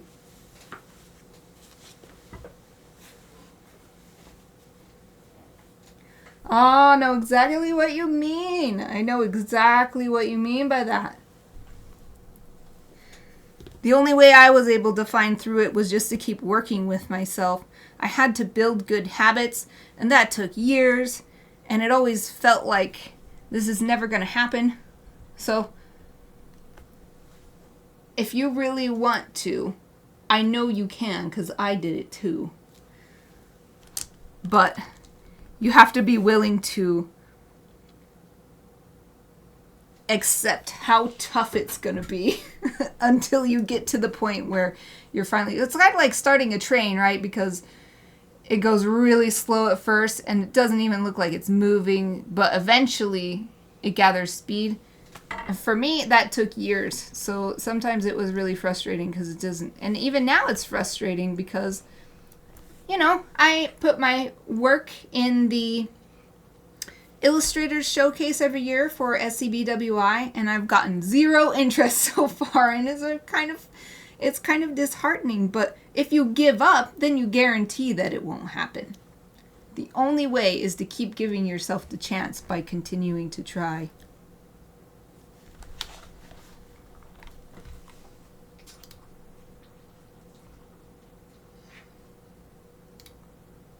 I guess another thing I would like to add to all that is that it's okay if it goes slow. So don't beat yourself up. You feel like working on it, but you can't get yourself to do it. Just try to find something that you can do. Eventually, it will come along, as long as you just don't give up.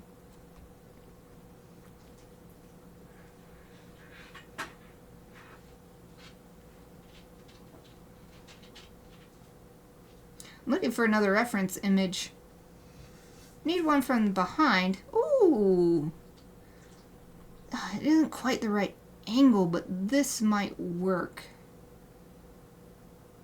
I'll have to use more Oh no, here's an even better one, and it's the female with the brown feathers.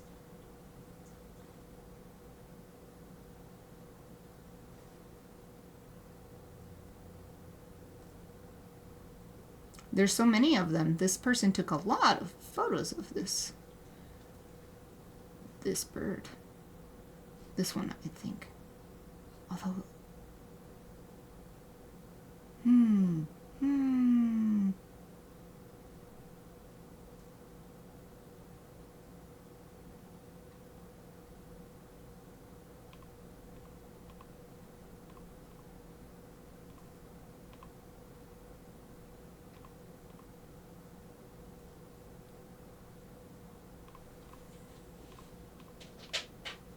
yeah, let's just use these ones that are the right color, and it's really close to the pose I want. I'll just have to change the head a bit.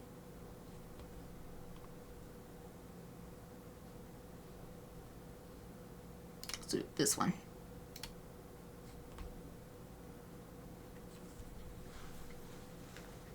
Oh, let me read this message from Exie.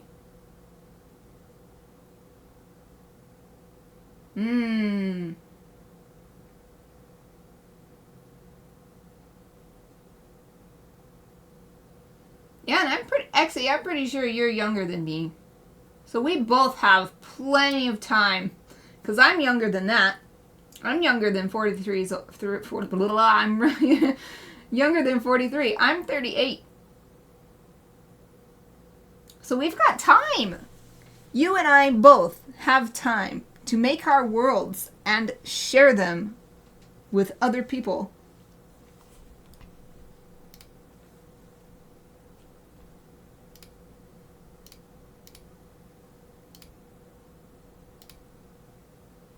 Yeah. Woo, let's do this. We can totally do this. It really is. It's so important. Just don't give up. Just don't give up. Keep working on it. I'll keep making illustrations. I'm going to keep working on my novel. And who knows? Some famous artists aren't even well known until, you know, it is their legacy. They don't know, but their spirit lives on through their work. So I'd be happy with that too. That's why I'm happy just making this stuff, because I know that's a possibility, and I also know that I will never know if that does happen. Yes! Heck yeah! 20 years of procrastination! Party!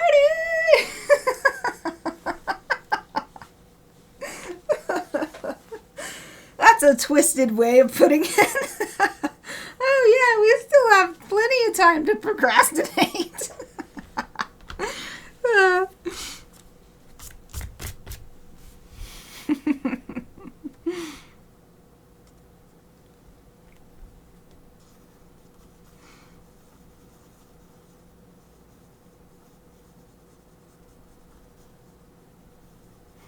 Okay, I'm adding the body for this Gryphon here.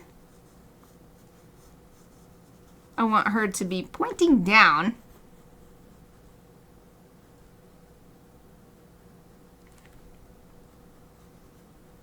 Most of these folks will be interested in eating, I think. This one I'm imagining coming into land on this. This one is eating some seeds.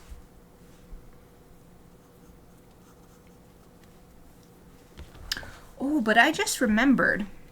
I wanted to help show that this is a Gryphon and not a bird by putting the feet, the front feet sticking out, ready to grab on and land. So I'm actually going to go back while I still remember, since I forgot for so long, and find a photo that shows the feet really well.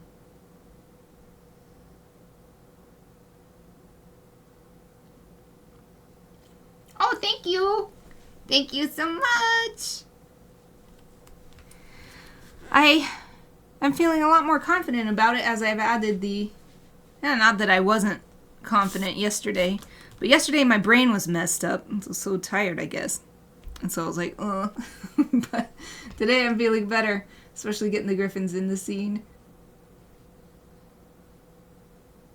Actually, do you know what kind of world you want to build?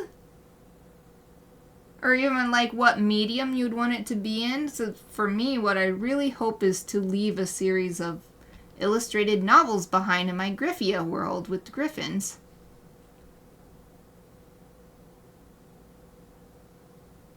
And then you mentioned George R.R. Martin, and his is also a fantasy book world. Are you thinking of writing a book?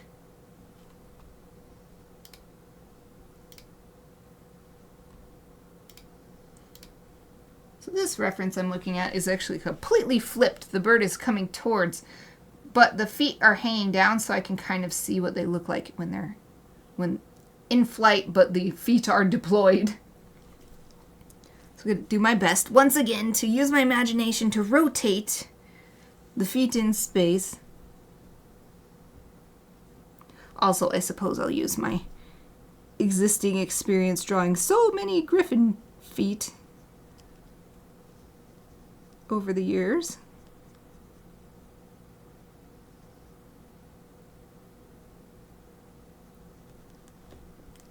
And it looks like they're the type of bird that has the 3 fingers going forward and 1 going back to grip like this.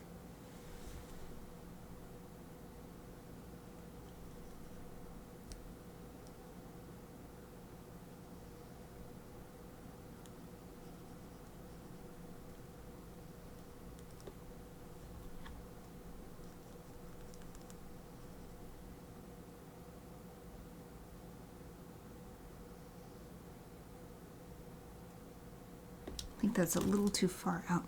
So where the legs would be attached, I think would be right here. So like right here and right here. The front feet of the Gryphon would be attached here. So I think this angle is kind of weird,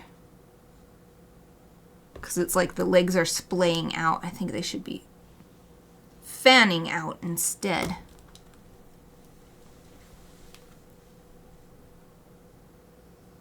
Oh, so you've already got a little bit of experience writing.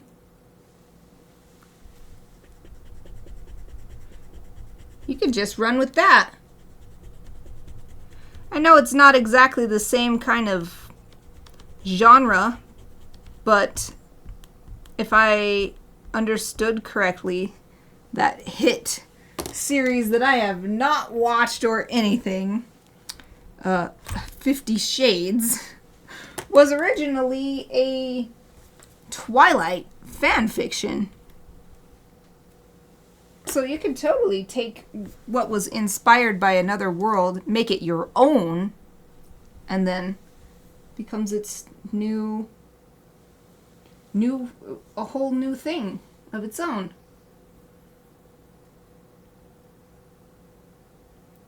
Oh, then you should go for it.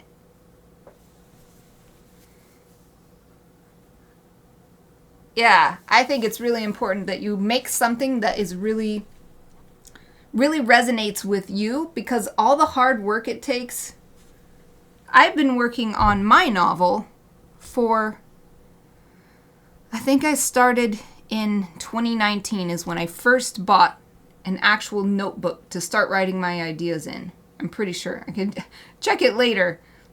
And I only finished the first draft this year. That's how long it took to get my ideas together, to actually write this story in a novel format and all that stuff. But since it's a world that I really, really care about, and it's a world I feel nobody exactly is making something like this, but it's what I want to read, it's really valuable to me to work on it just for that, just for myself.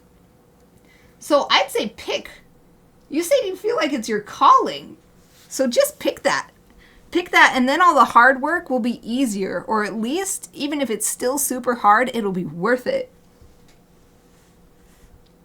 That's been my experience anyway. Okay, so if we have the feet, I'm actually going to draw the feet through the body here so that I can imagine it properly. They're stretching out, but they're stretching down too. down and out towards this sunflower. So we just want to see a little bit of the claws. So this is the hand part. And then we'll see the 3 claws here.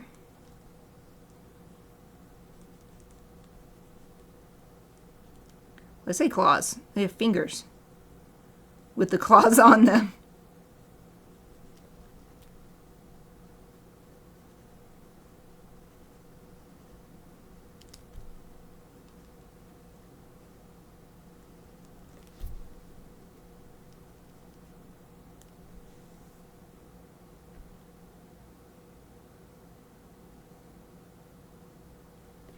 We're getting there. Now that I'm seeing them, they're looking a little bit flat and robotic. Let's make them more organic and dynamic looking.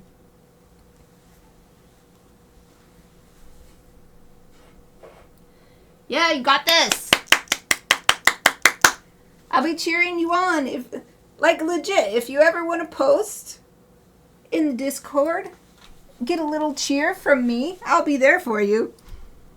You'd be like, I started my first chapter today. Woo!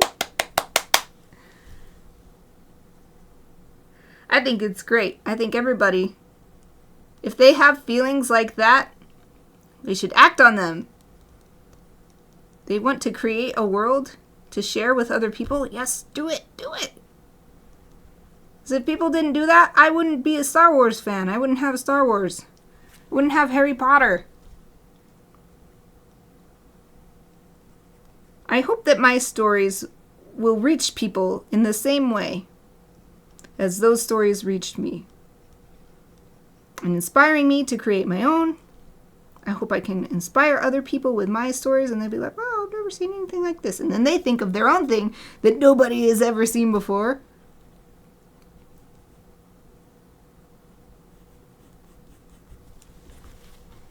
And that's a bit better.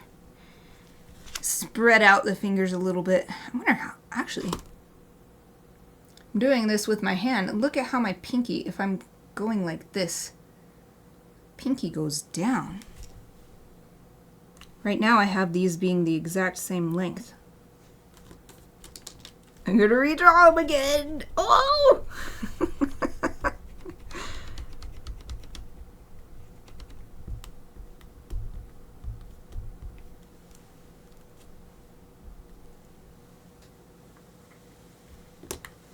Trying to juggle too many. Yeah, it's hard. And making the video game. Yeah, that's fine.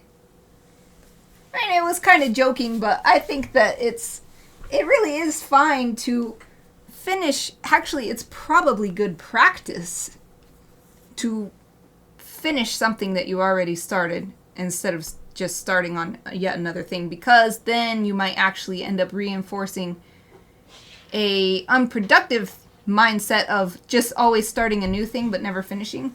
So I actually think that would be a nice way to start the new project, by finishing another project first.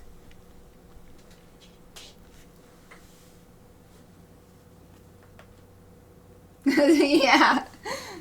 Yeah, it's true.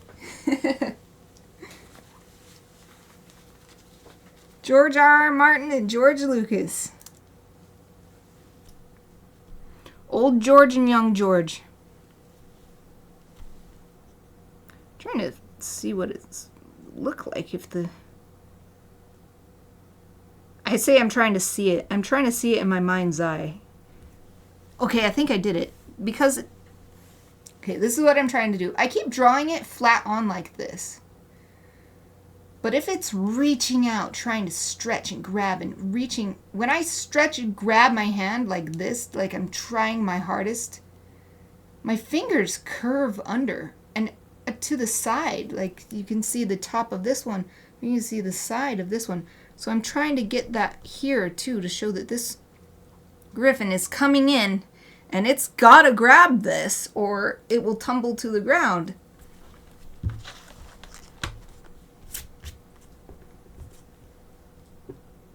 You can always tell when I don't have a very specific reference image for a pose, because then I have to do this kind of thing. I draw it over and over and over and over. It's the only way for me to wrap my head around it. And be satisfied with the result.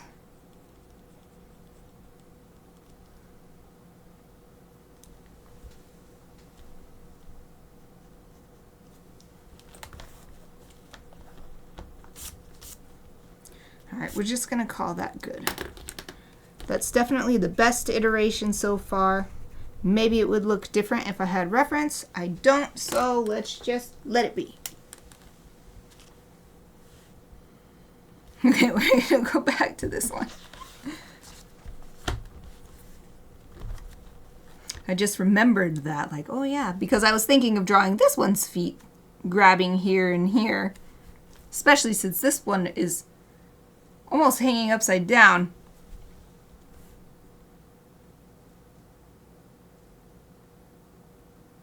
I'm thinking about the size though. I wonder if I want to make it a bit bigger. But there's not much room for it to stand on here.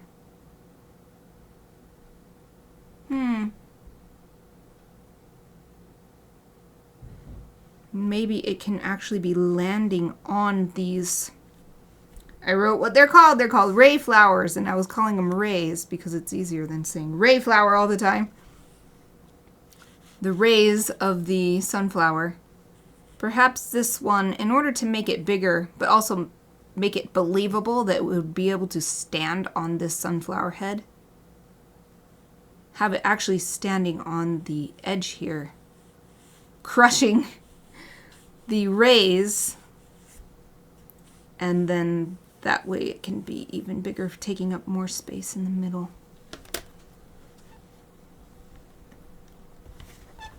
Let's try that. Let's just see what that works like. Another reason I want to try to draw it a little differently is because it's bothering me how we've got a tangent right here. This ray from the sunflower in front is perfectly touching the edge of the beak right here. And that's one of those tangents that was throughout my final 3 years of illustration in university. Was don't have those tangents. Get rid of the tangents. So that was drilled into my head, and I want to respect it. And I completely understand why too. It really is it's a visual distraction. It just doesn't seem, when you're looking at a constructed image, it doesn't seem like it should be there.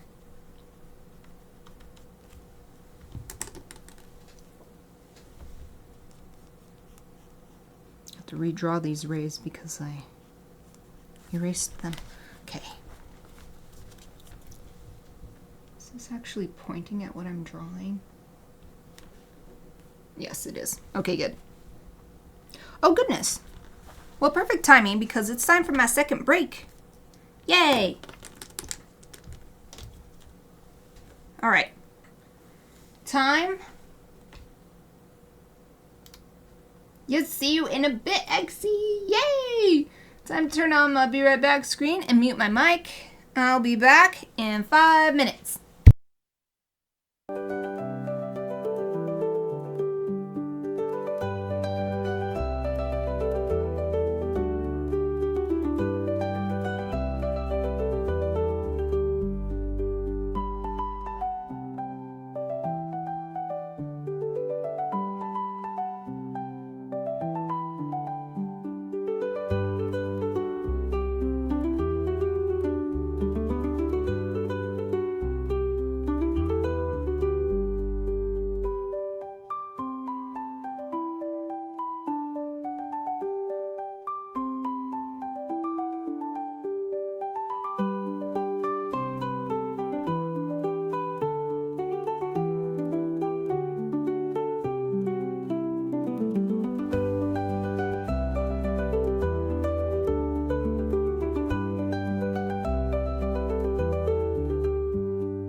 everyone, I'm back. Hope you had a great break.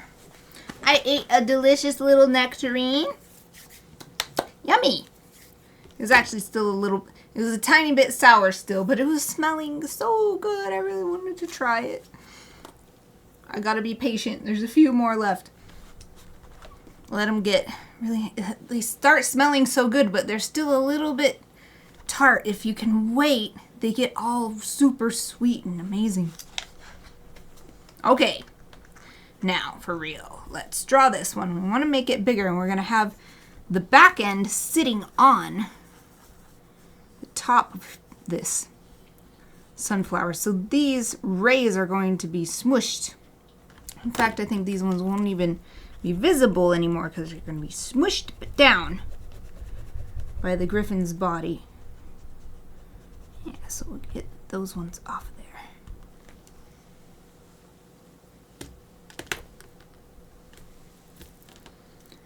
And so if these are the hips, then I just want the spine to come down straight like this, and then the rest of the body is attached. I'll be able to make it bigger than it was before. And I gotta get back to that reference I was going to use.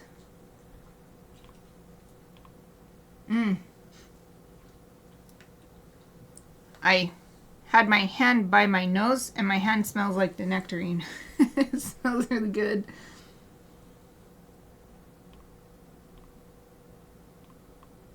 Ah, it was this one.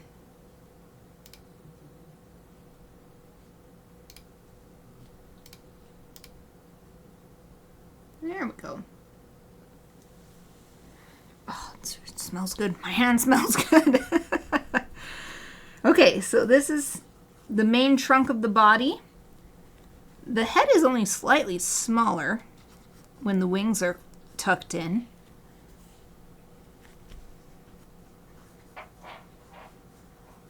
Yeah, this is better for size. It's only slightly bigger, but I feel better about this. And it's not quite so close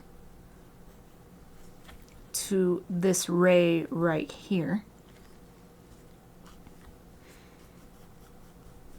And as it's curving over, the wings I think will stick up though. So the wings are more rigid. The spine can curve like this over the edge of the sunflower, but the wings will still stick straight up. So when they're folded in like this, there's two feathers right here, one on each side. And another one under that. Actually a little bit smaller. Okay, let's erase some of these sketchy lines. It's already getting tough to see what I'm trying to draw here now. My own guidelines are getting in my way a bit.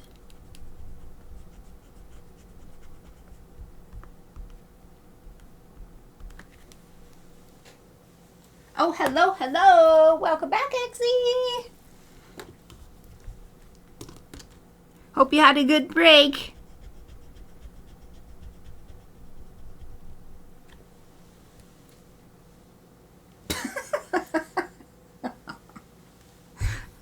Said that. I imagined you like in full armor with like a volcanic scene behind you. And just this like little moth. Beep, beep, beep, beep, beep, beep. But you're like wielding a broadsword and it's a huge battle. That's what came to mind. Oh, that's how it felt. Did you get the moth out? Did you win the battle?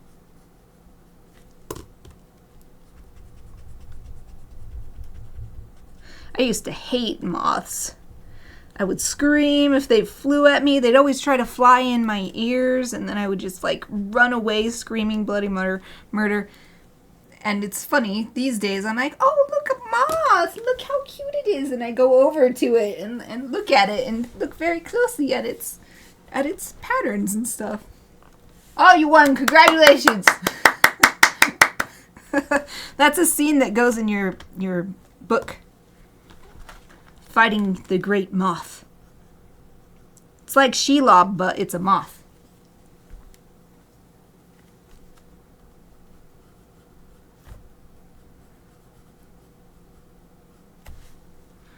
Let's see. There's 1, 2, 3 layers of feathers like this one here. So that's 1, 2, and it's fairly symmetrical from side to side. So 1, 2, and then there's one more, 3. And they get bigger and bigger as they go down.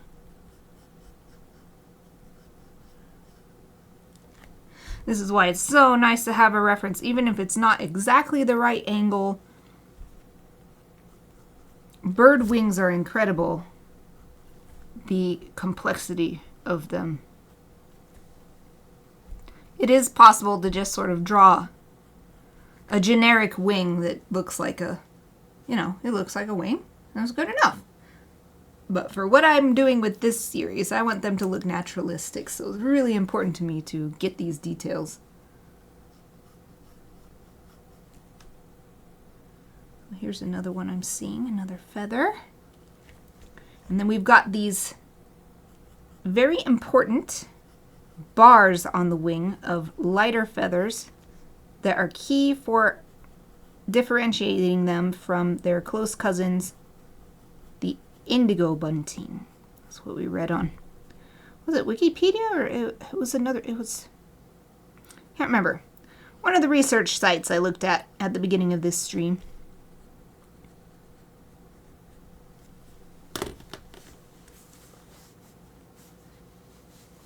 Oh, I'm so glad that you were able to get it out. Or at least I assume that's what you were doing. Hard to move it while trying to stay away. Thank you for sparing its life instead of just doing the easy thing. I bet it's grateful too. To be honest, I've been thinking more and more. When I find bugs in my house, I feel like they must feel like someone who gets lost in outer space. Like, they thought that it would be a good idea to come explore this place and see what there is. And instead, they're trapped on a barren planet with nothing to eat and everything is hostile. So I've been thinking of it more like that, and I try to get them back outside if I can. So I bet that moth was actually grateful. Like, oh, thank you, extremely large animal, for putting me back where I belong. So this image is a little bit blurry, so I'm not quite sure if this is exactly how the feathers are folding up here, but I think it's overall good enough. And then there's just a few more sticking out, layered on top of each other, because these wings are just folded all the way in.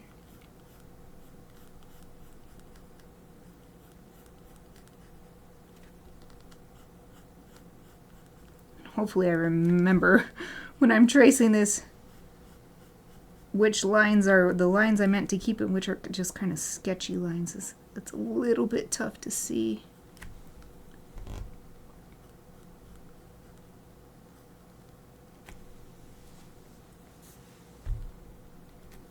Actually, this one is so tough, I am going to clean it up a little bit. Can't really see what I'm trying to do here. Oh, thank you for watching! Yay! It's for the Vegan Toastmasters group. So there's Toastmasters International, and then I joined the Vegan Toastmasters Club under that. And Toastmasters is just for learning how to speak in public better. And what it has is when you sign up as an actual member, and so a lot of clubs will just let you be a guest. In our club, you can be a guest forever if you want. You'll always be welcome as a guest. But if you're a paying member, you get to do these learning, they're actually called pathways with a capital P. I chose the engaging humor one, and it's basically like a self-paced course in how to speak better, and it gives you assignments you have to do. So that was my first assignment, which was an icebreaker speech. I had to introduce myself, and I decided to not just introduce myself, but explain why I joined Vegan Toastmasters and what I'm hoping to do by improving my speaking skills. So that's what that video was all about. So thank you for watching. I thought it would be really fun to do my speeches in cosplay, since I'm hoping that I can reach more otaku geek type people like me with the idea of trying veganism so that we can still enjoy all of our otaku geek hobbies, but just not harming animals. So that's what I'm hoping to do. That's what that video is about.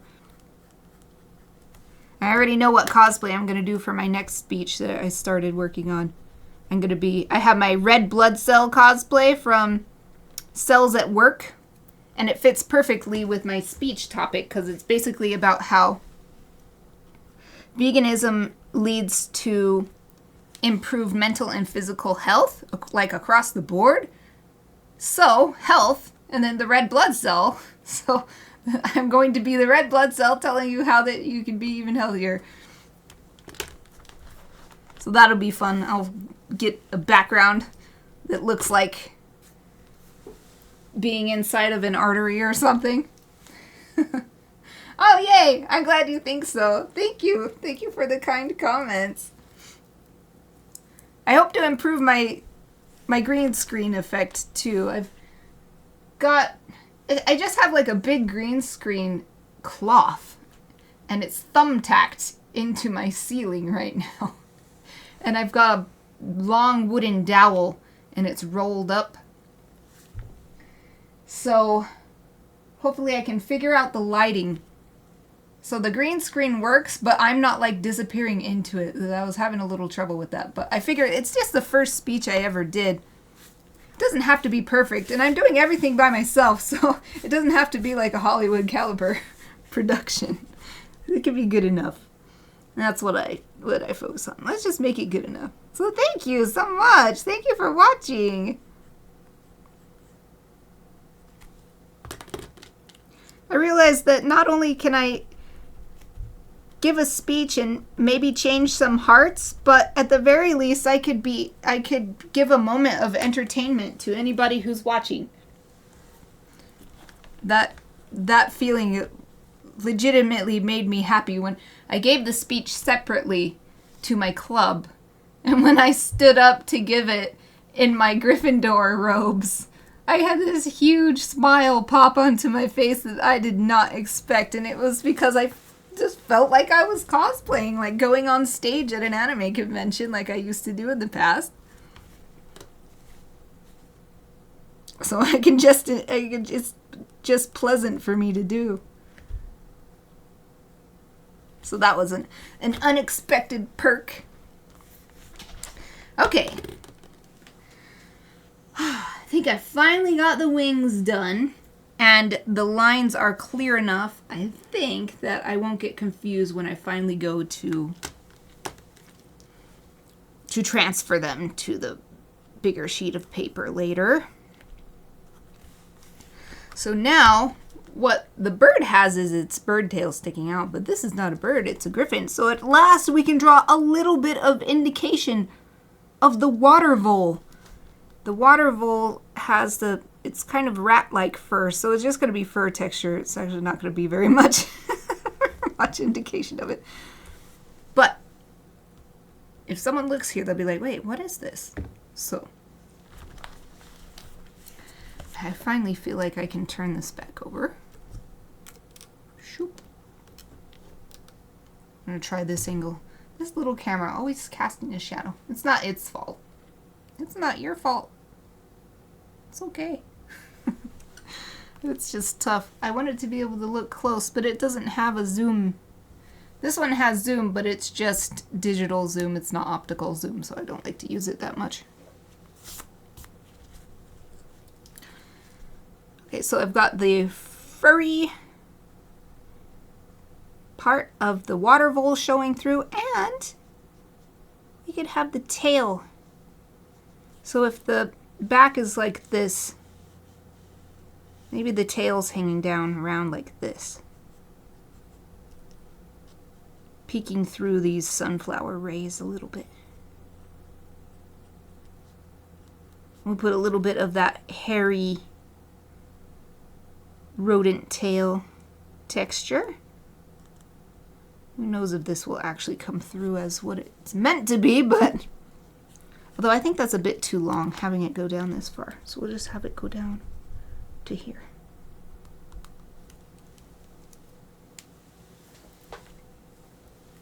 There, now you can sort of see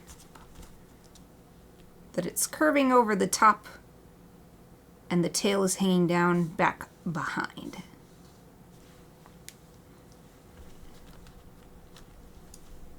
And I think I need some water vole images so that I think there'd be a little bit you'd see the back foot right here.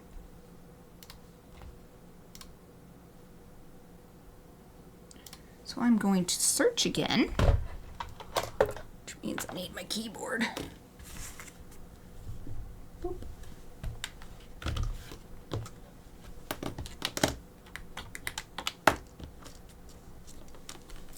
Okay, let's search for American water vole.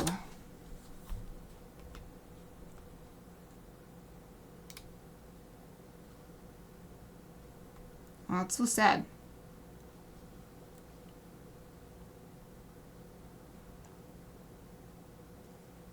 The main picture is a dead one. I don't like it. That's sad. But it kind of seems like there's no images. Are there images? Has no one... Oh, there's only 4.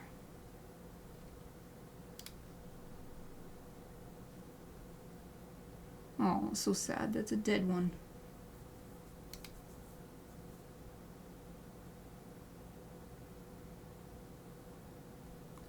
Yeah, I think I'll have to find a different site to find. I don't want to use a dead one as a reference. It's too sad. Especially if I just do a Google image search. They are freaking adorable. They're just little round, little fuzzy buddies.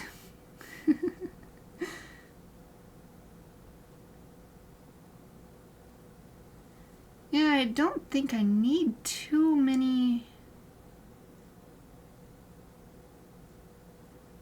I just need one good image of the back end. And it's looking like their tails are shorter than rats' tails.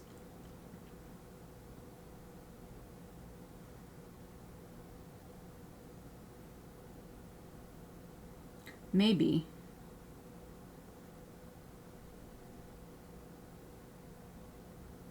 Oh, here's one that shows the tail. Well, how big is this tail compared to the main body?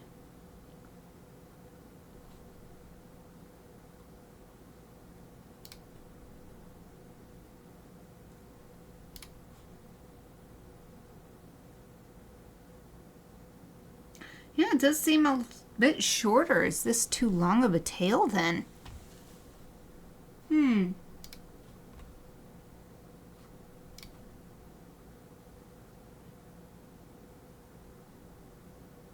So many of the pictures focus on their freaking adorable faces. It's very hard to see.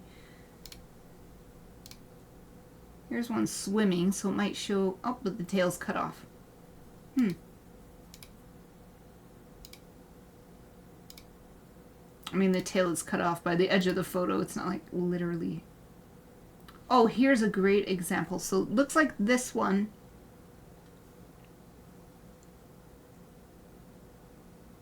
The tail seems to be about the same length as the rest of the body. Maybe not including the head. Yeah. I'm using my finger to measure. I'm holding it up against the tail on the photo on my screen and then holding that distance. So the tail is as long as from about here to here, which means this is too long to be as naturalistically accurate as I'd like. So let's just take this piece away. Since this griffin is not like perfectly folded in half like a piece of paper, it's more like this, curving in space, so a little bit of the tail is going straight back and we're not seeing that. And we're just seeing this part. So I think that's a more accurate size. It's too bad this one doesn't show the feet too well because it's in the water. I just need one good look at the feet. So otherwise the tail is a lot like a rat tail, and I had 3 pet rats a long time ago, so I'm very familiar. Of course I could just assume, oh, here's one with 1 foot. 1 foot showing, 1 back foot. This might be good enough. Ah, good, okay. This'll work. Wonderful, wonderful. Let me put this in my bookmarks of illustration references for this project. There we go. Sweet. So it has five toes, 3 long ones in the middle, 1 kind of pinky one, and then 1 that's almost more like a thumb. Then it has a long, I don't know if you'd call that a palm or what. There's a long bit going back before it angles up at the ankle. Okay, put me keyboard back away.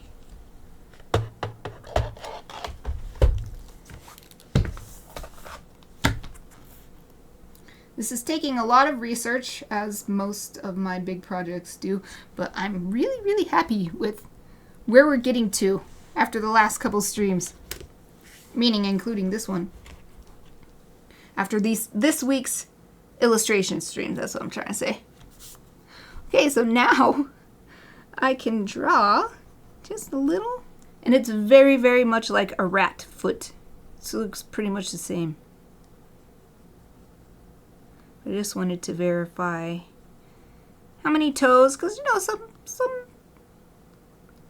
some rodents just have 4 toes on the back. Oh, some, not just rodents, dogs just have 4 on the back, but they might have 5 on the front if you include the dew claw. So nice. Oh, thank you. Thank you, thank you.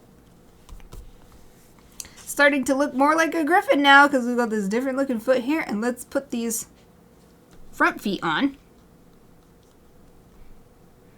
I think I'm going to do a guide again, so the front legs will be coming out about here. I think they'll be angling out to support a strong grip. So we'll see this one over here, but this one we might not see as much.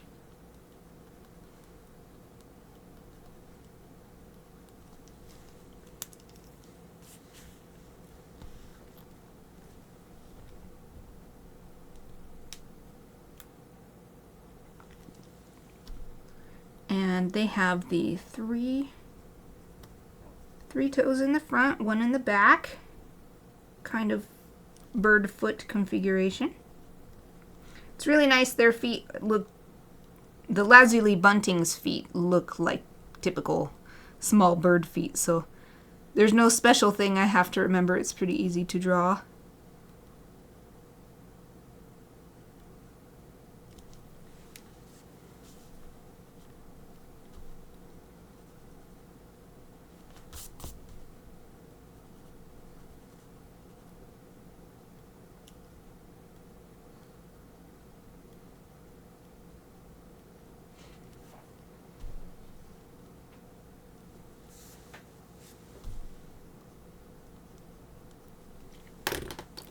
I need a really teeny tiny eraser to clean up a bit inside of the leg here. If you heard a big sigh, that was Aoife. She just adjusted her position and let out a big sigh.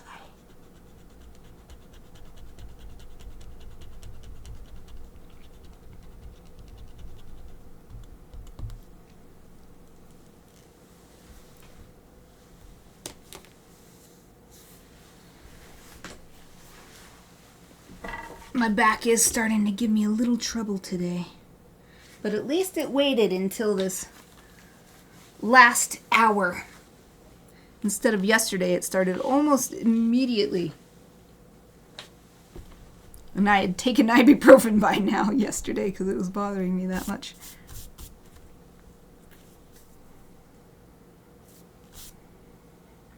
Awesome. I'm so happy. I think I am going to make a little change. Just as this tail, it really worked having 2 bits of the tail showing to give that impression of, oh, there's something behind here hanging down. So I'm just going to draw the tip of the tail. So it won't be as long as it was, but we'll still have 2 bits showing from behind. And in fact, these ray flowers are rather translucent, so I'm going to draw a few lines. Hopefully future me will remember that I want this to look like you can see the tail through, because the sun is from behind, I guess. I don't know if it's from behind, but yeah, just the idea. The lighting is such that you can see through a bit. And then you can really get a sense of the tail. Another one done. So that's 1, 2, 3, 4 Gryphons added to the scene. We have 3 more. Should I go up here? Or should I do this one? I positioned all of these so that they're sort of looking at each other, or at least the body is pointing at each other. So this one is pointing here. This one will be pointing here. This one's pointing this way, and then this one's pointing back down here. So it's a sort of loop that you can follow, a zigzag loop. And then this Gryphon is pointing at this one in the background. This one's sort of looking over here. So they're still kind of connecting and not feeling like they're separated from other elements of the scene. So I suppose doing this one, just work our way this way. And the one in the top middle. So we'll go back to my previous search for the lazuli bunting. How did I find, oh, you gotta look at total observations. I'm on the iNaturalist site.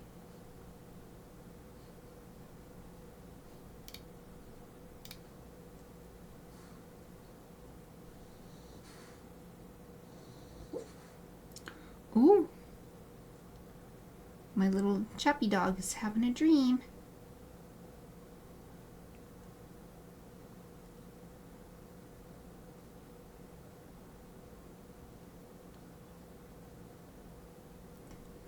This photo is adorable. They got a photo of the lazuli bunting sitting on a car rear view or side view mirror. It's just sitting on the car.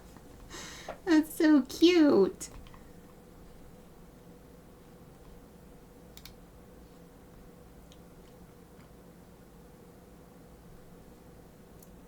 How do I find just the list of images that I have?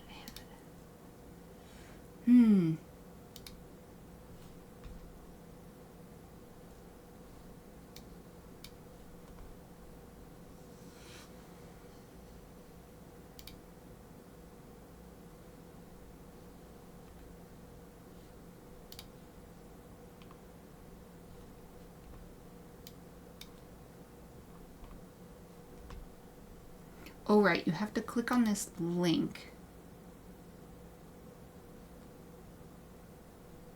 Oh, nope. I'm confused. How come I can't find it the way... the sort of image gallery that I was seeing before? Okay, I found it. It's kind of hidden.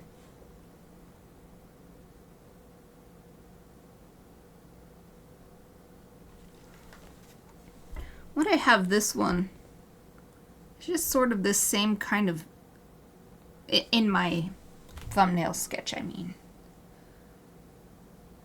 This one is very similar to this one over here. In fact, I see now that I had this one's wings open more, but I didn't do that. So instead of it just being a sort of carbon copy of the Gryphon next to it, I'm going to scroll through these images and see if there's a different pose that looks like it'll work.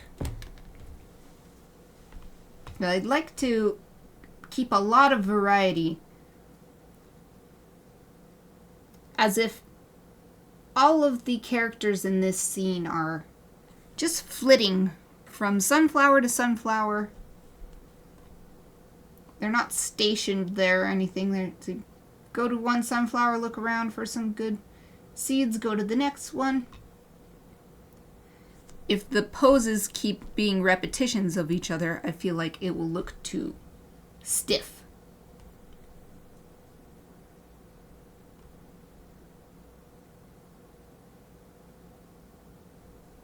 Oh, I just had a great idea.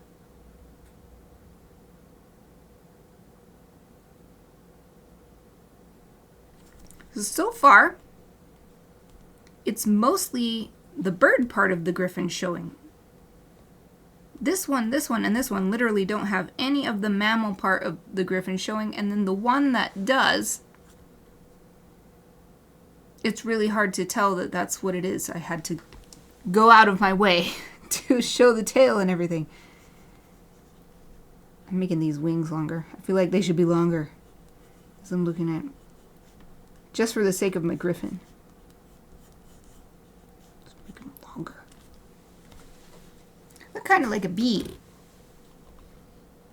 The idea I've just gotten is, how about this is mostly the water vole part. So we're seeing it from behind and we're not seeing, we'll maybe see some of the wing, but the water vole is coming down and their head is off frame. I think that would be good. I'm going to do that.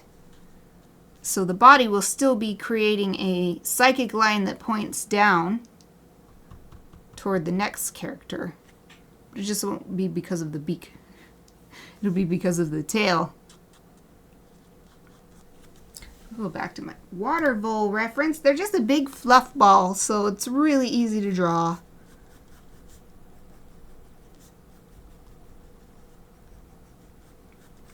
So I just draw a big fluff ball with the cute little foot sticking out, gripping.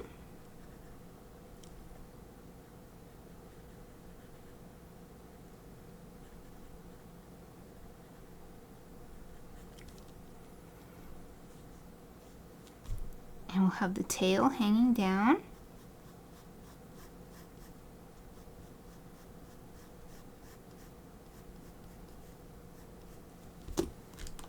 And erase away inside the tail so I remember what lines I actually want to keep.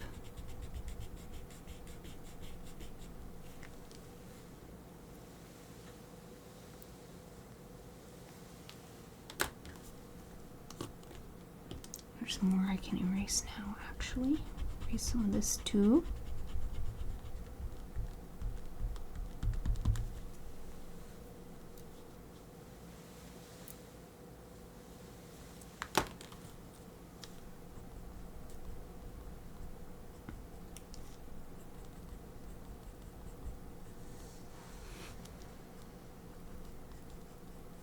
Both of my dogs just heave big sighs.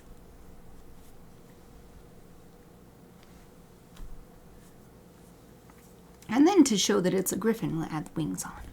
Let me go back to some, maybe there's a, oh yeah, it was this picture of the bird that inspired me to have the back end showing more.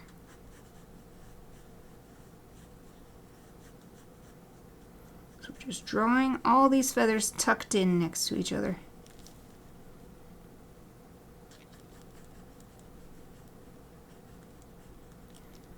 Once again, I've got to use my imagination on this side. It is not exactly the same orientation as my drawing, the reference image I'm looking at.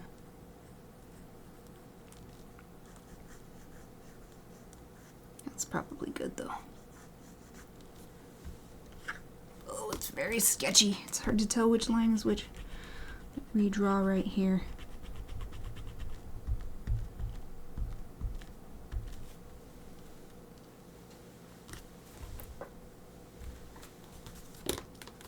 Well, I realized that the little camera is not actually looking at what I'm drawing now. Go, bring it over. There we go. Now that I'm almost done with it. Oh well.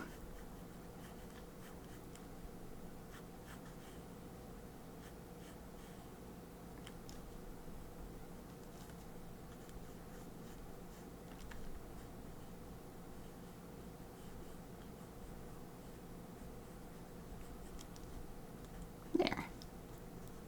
Whee!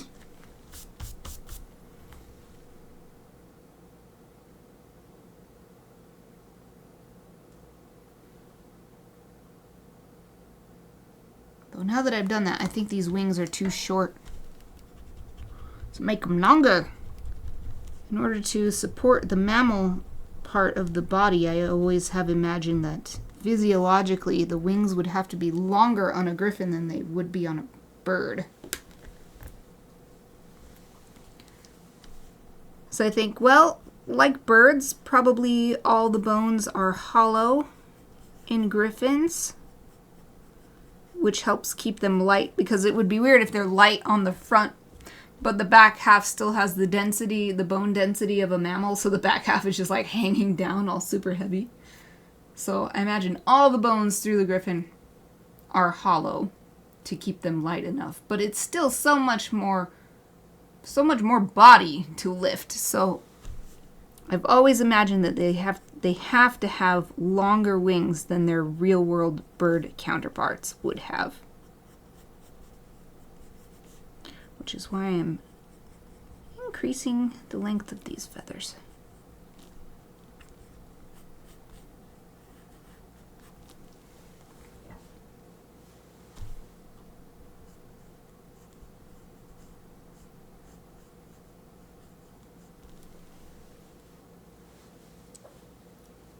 Okay, I guess that's good enough.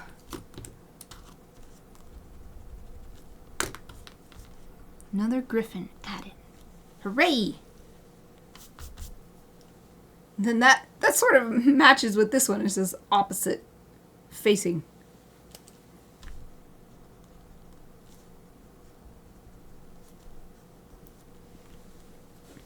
Okay, next one.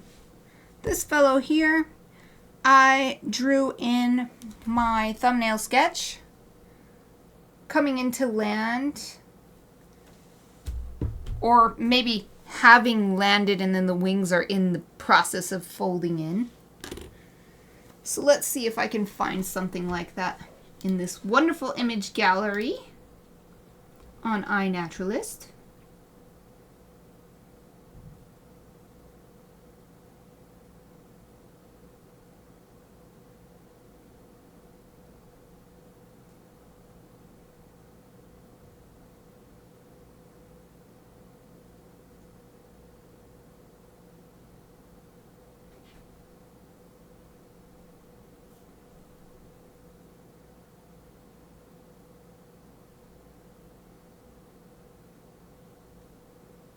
There's one taking off.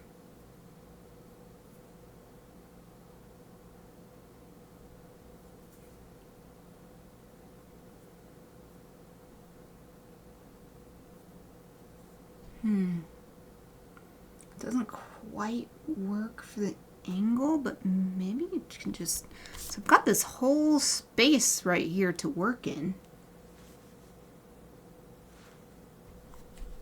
I'll keep looking. If I don't find anything I really like, then I'll come back to this one.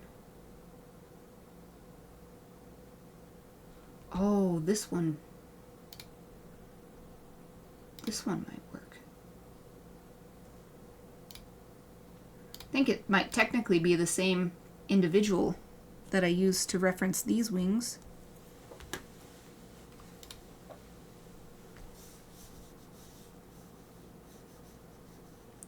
So let's see. Oh, but this one is speeding off. It doesn't look like landing. Hold on, I'm gonna go back actually. Look, when I was like, oh, this is the perfect angle, but it's speeding through the air, and if I drew that right here, it would look like it's gonna smash face first into the sunflower. That's not really the look I'm going for here.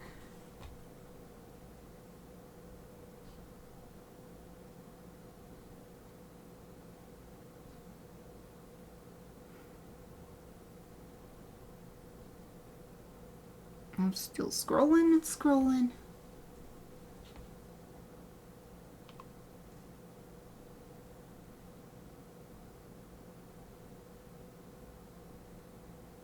Most of them are just perched.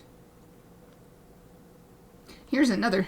Here's one with a different kind of bird landing behind it.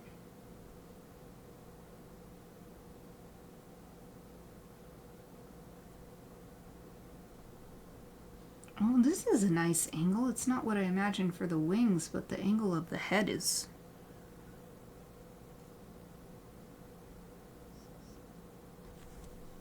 Oh, my 10-minute warning just came on the watch.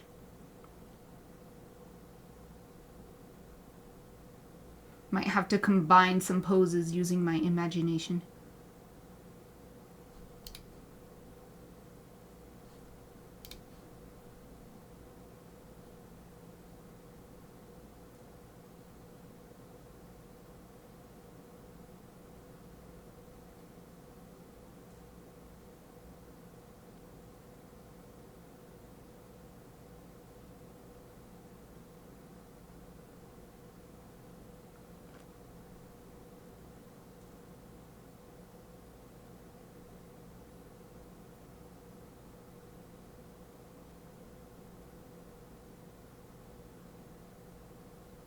Lots of them sitting on branches.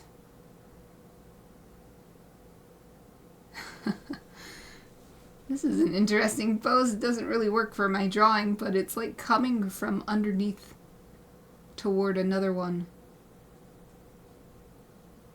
Flying up from underneath.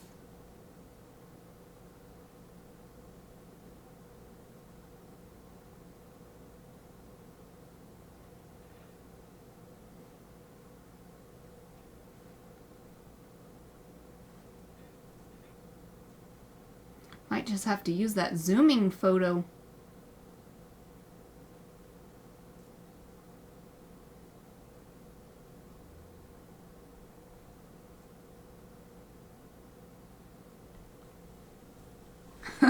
Right? I just saw your message, Exy. Today went by so fast. Well, we had some great conversation, I feel.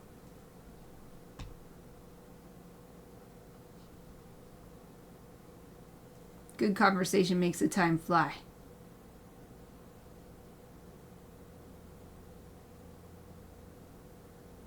Here's one just hanging around in the grass. Oh, this one's caught a bug.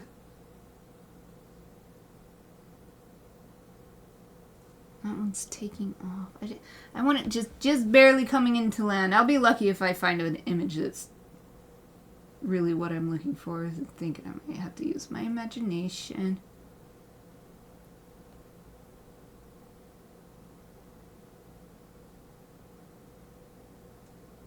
Oh, here's a whole bunch of them together. That's so cute. I wonder if they're nest mates.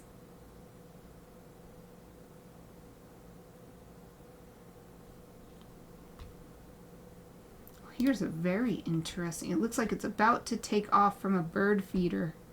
So its wings are hunched up on its back like it's getting ready to lift them and spread them to soar down.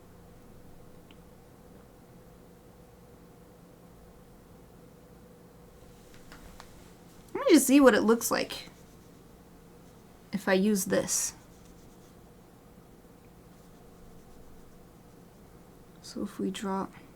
I don't know. Don't think it'll fit on this sunflower. It's got to fit on the sunflower.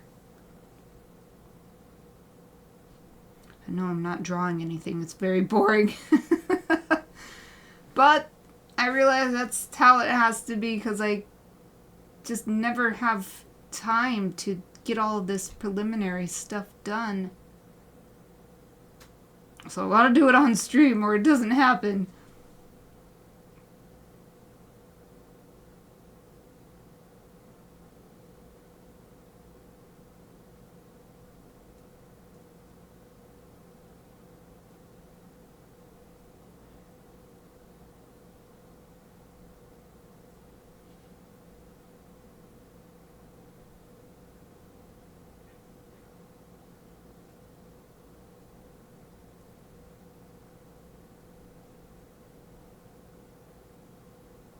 What about this one? Would this one work?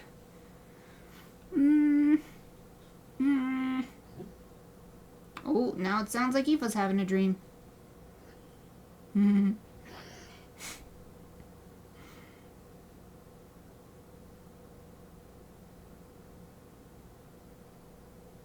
Oh, this is a short dream.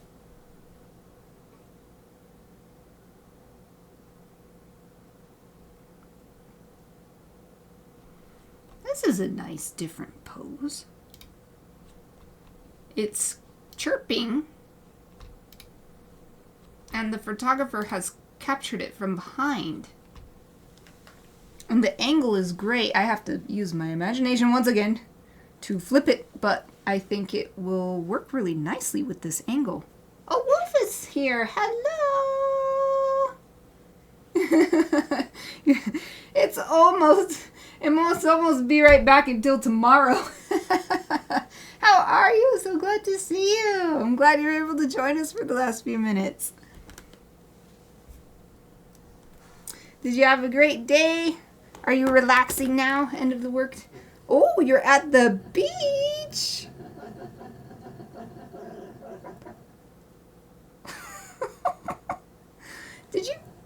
Are you hearing that? Eva just growled like an engine revving. Oh, you're on vacation. That's so fun. Are you on the ocean beach or a lake beach?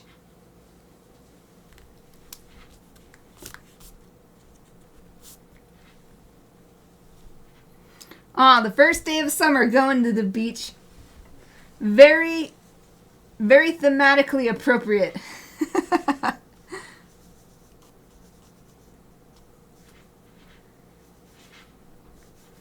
Just a few minutes to go, so I'm just going to get the basic shapes in at least.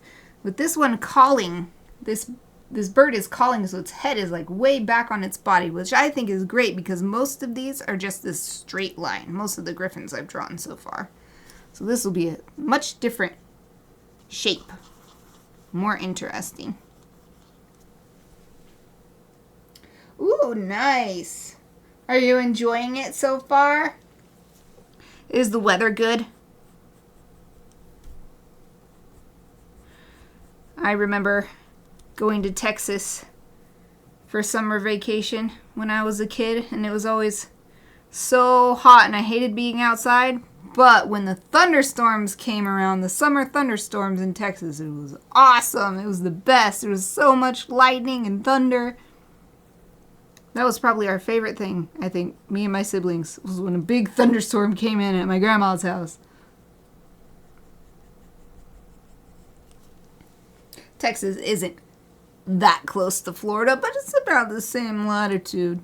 Where we were. Well, no, actually, I think that we were higher because we were really up North Texas. Anyway, it's a lot closer than I am right now to any ocean.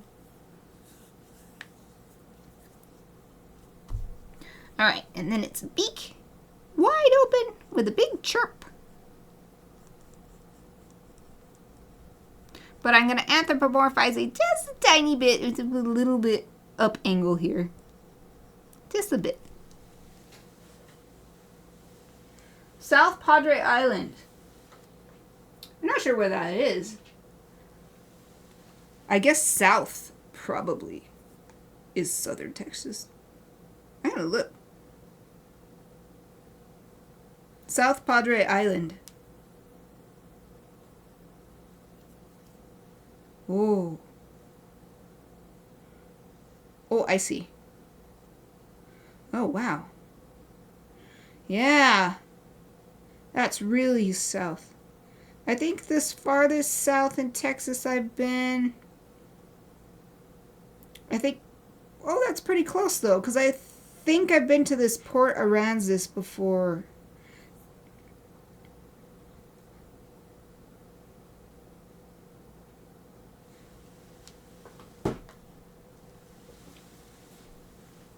Texas is so big.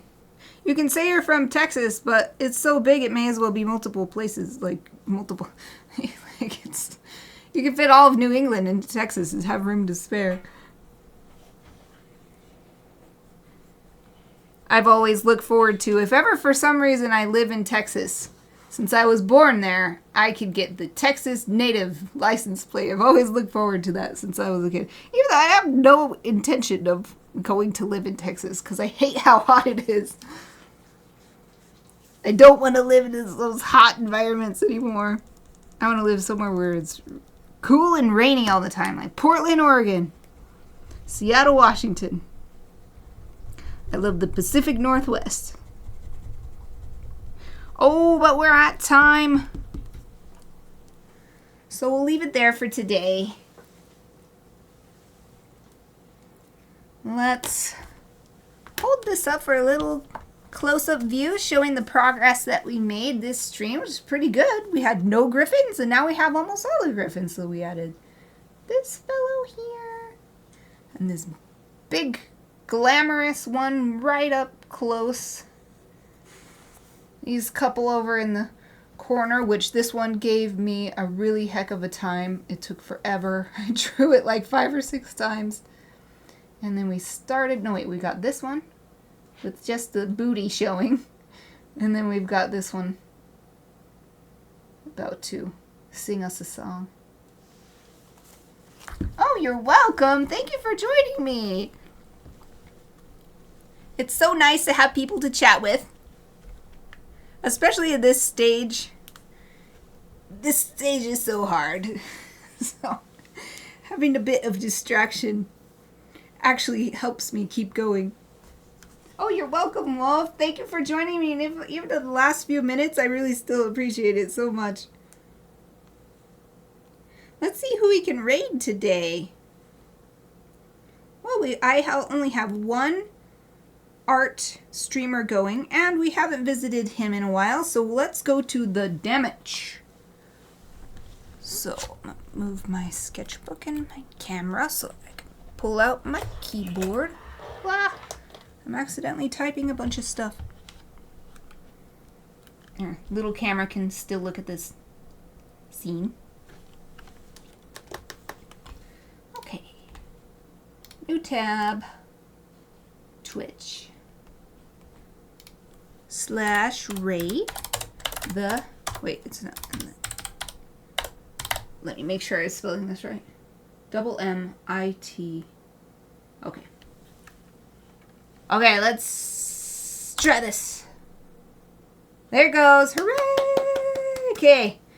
While the countdown is going, let me thank you for joining me today and let you know I'll be back tomorrow as usual for Chibi Friday. I might be doing a different project because I offered my services in an auction for a fundraiser and they were bid on. So if I get the reference image for that, I might be chibifying a pet tomorrow. But we'll see. So I hope to see you then. But for now, let's go raid. Alright, the raid worked. So if you're still with me on my channel or watching the recording later, as I said, that's it for me today. I'll be back tomorrow. Hope to see you then, and thank you for watching.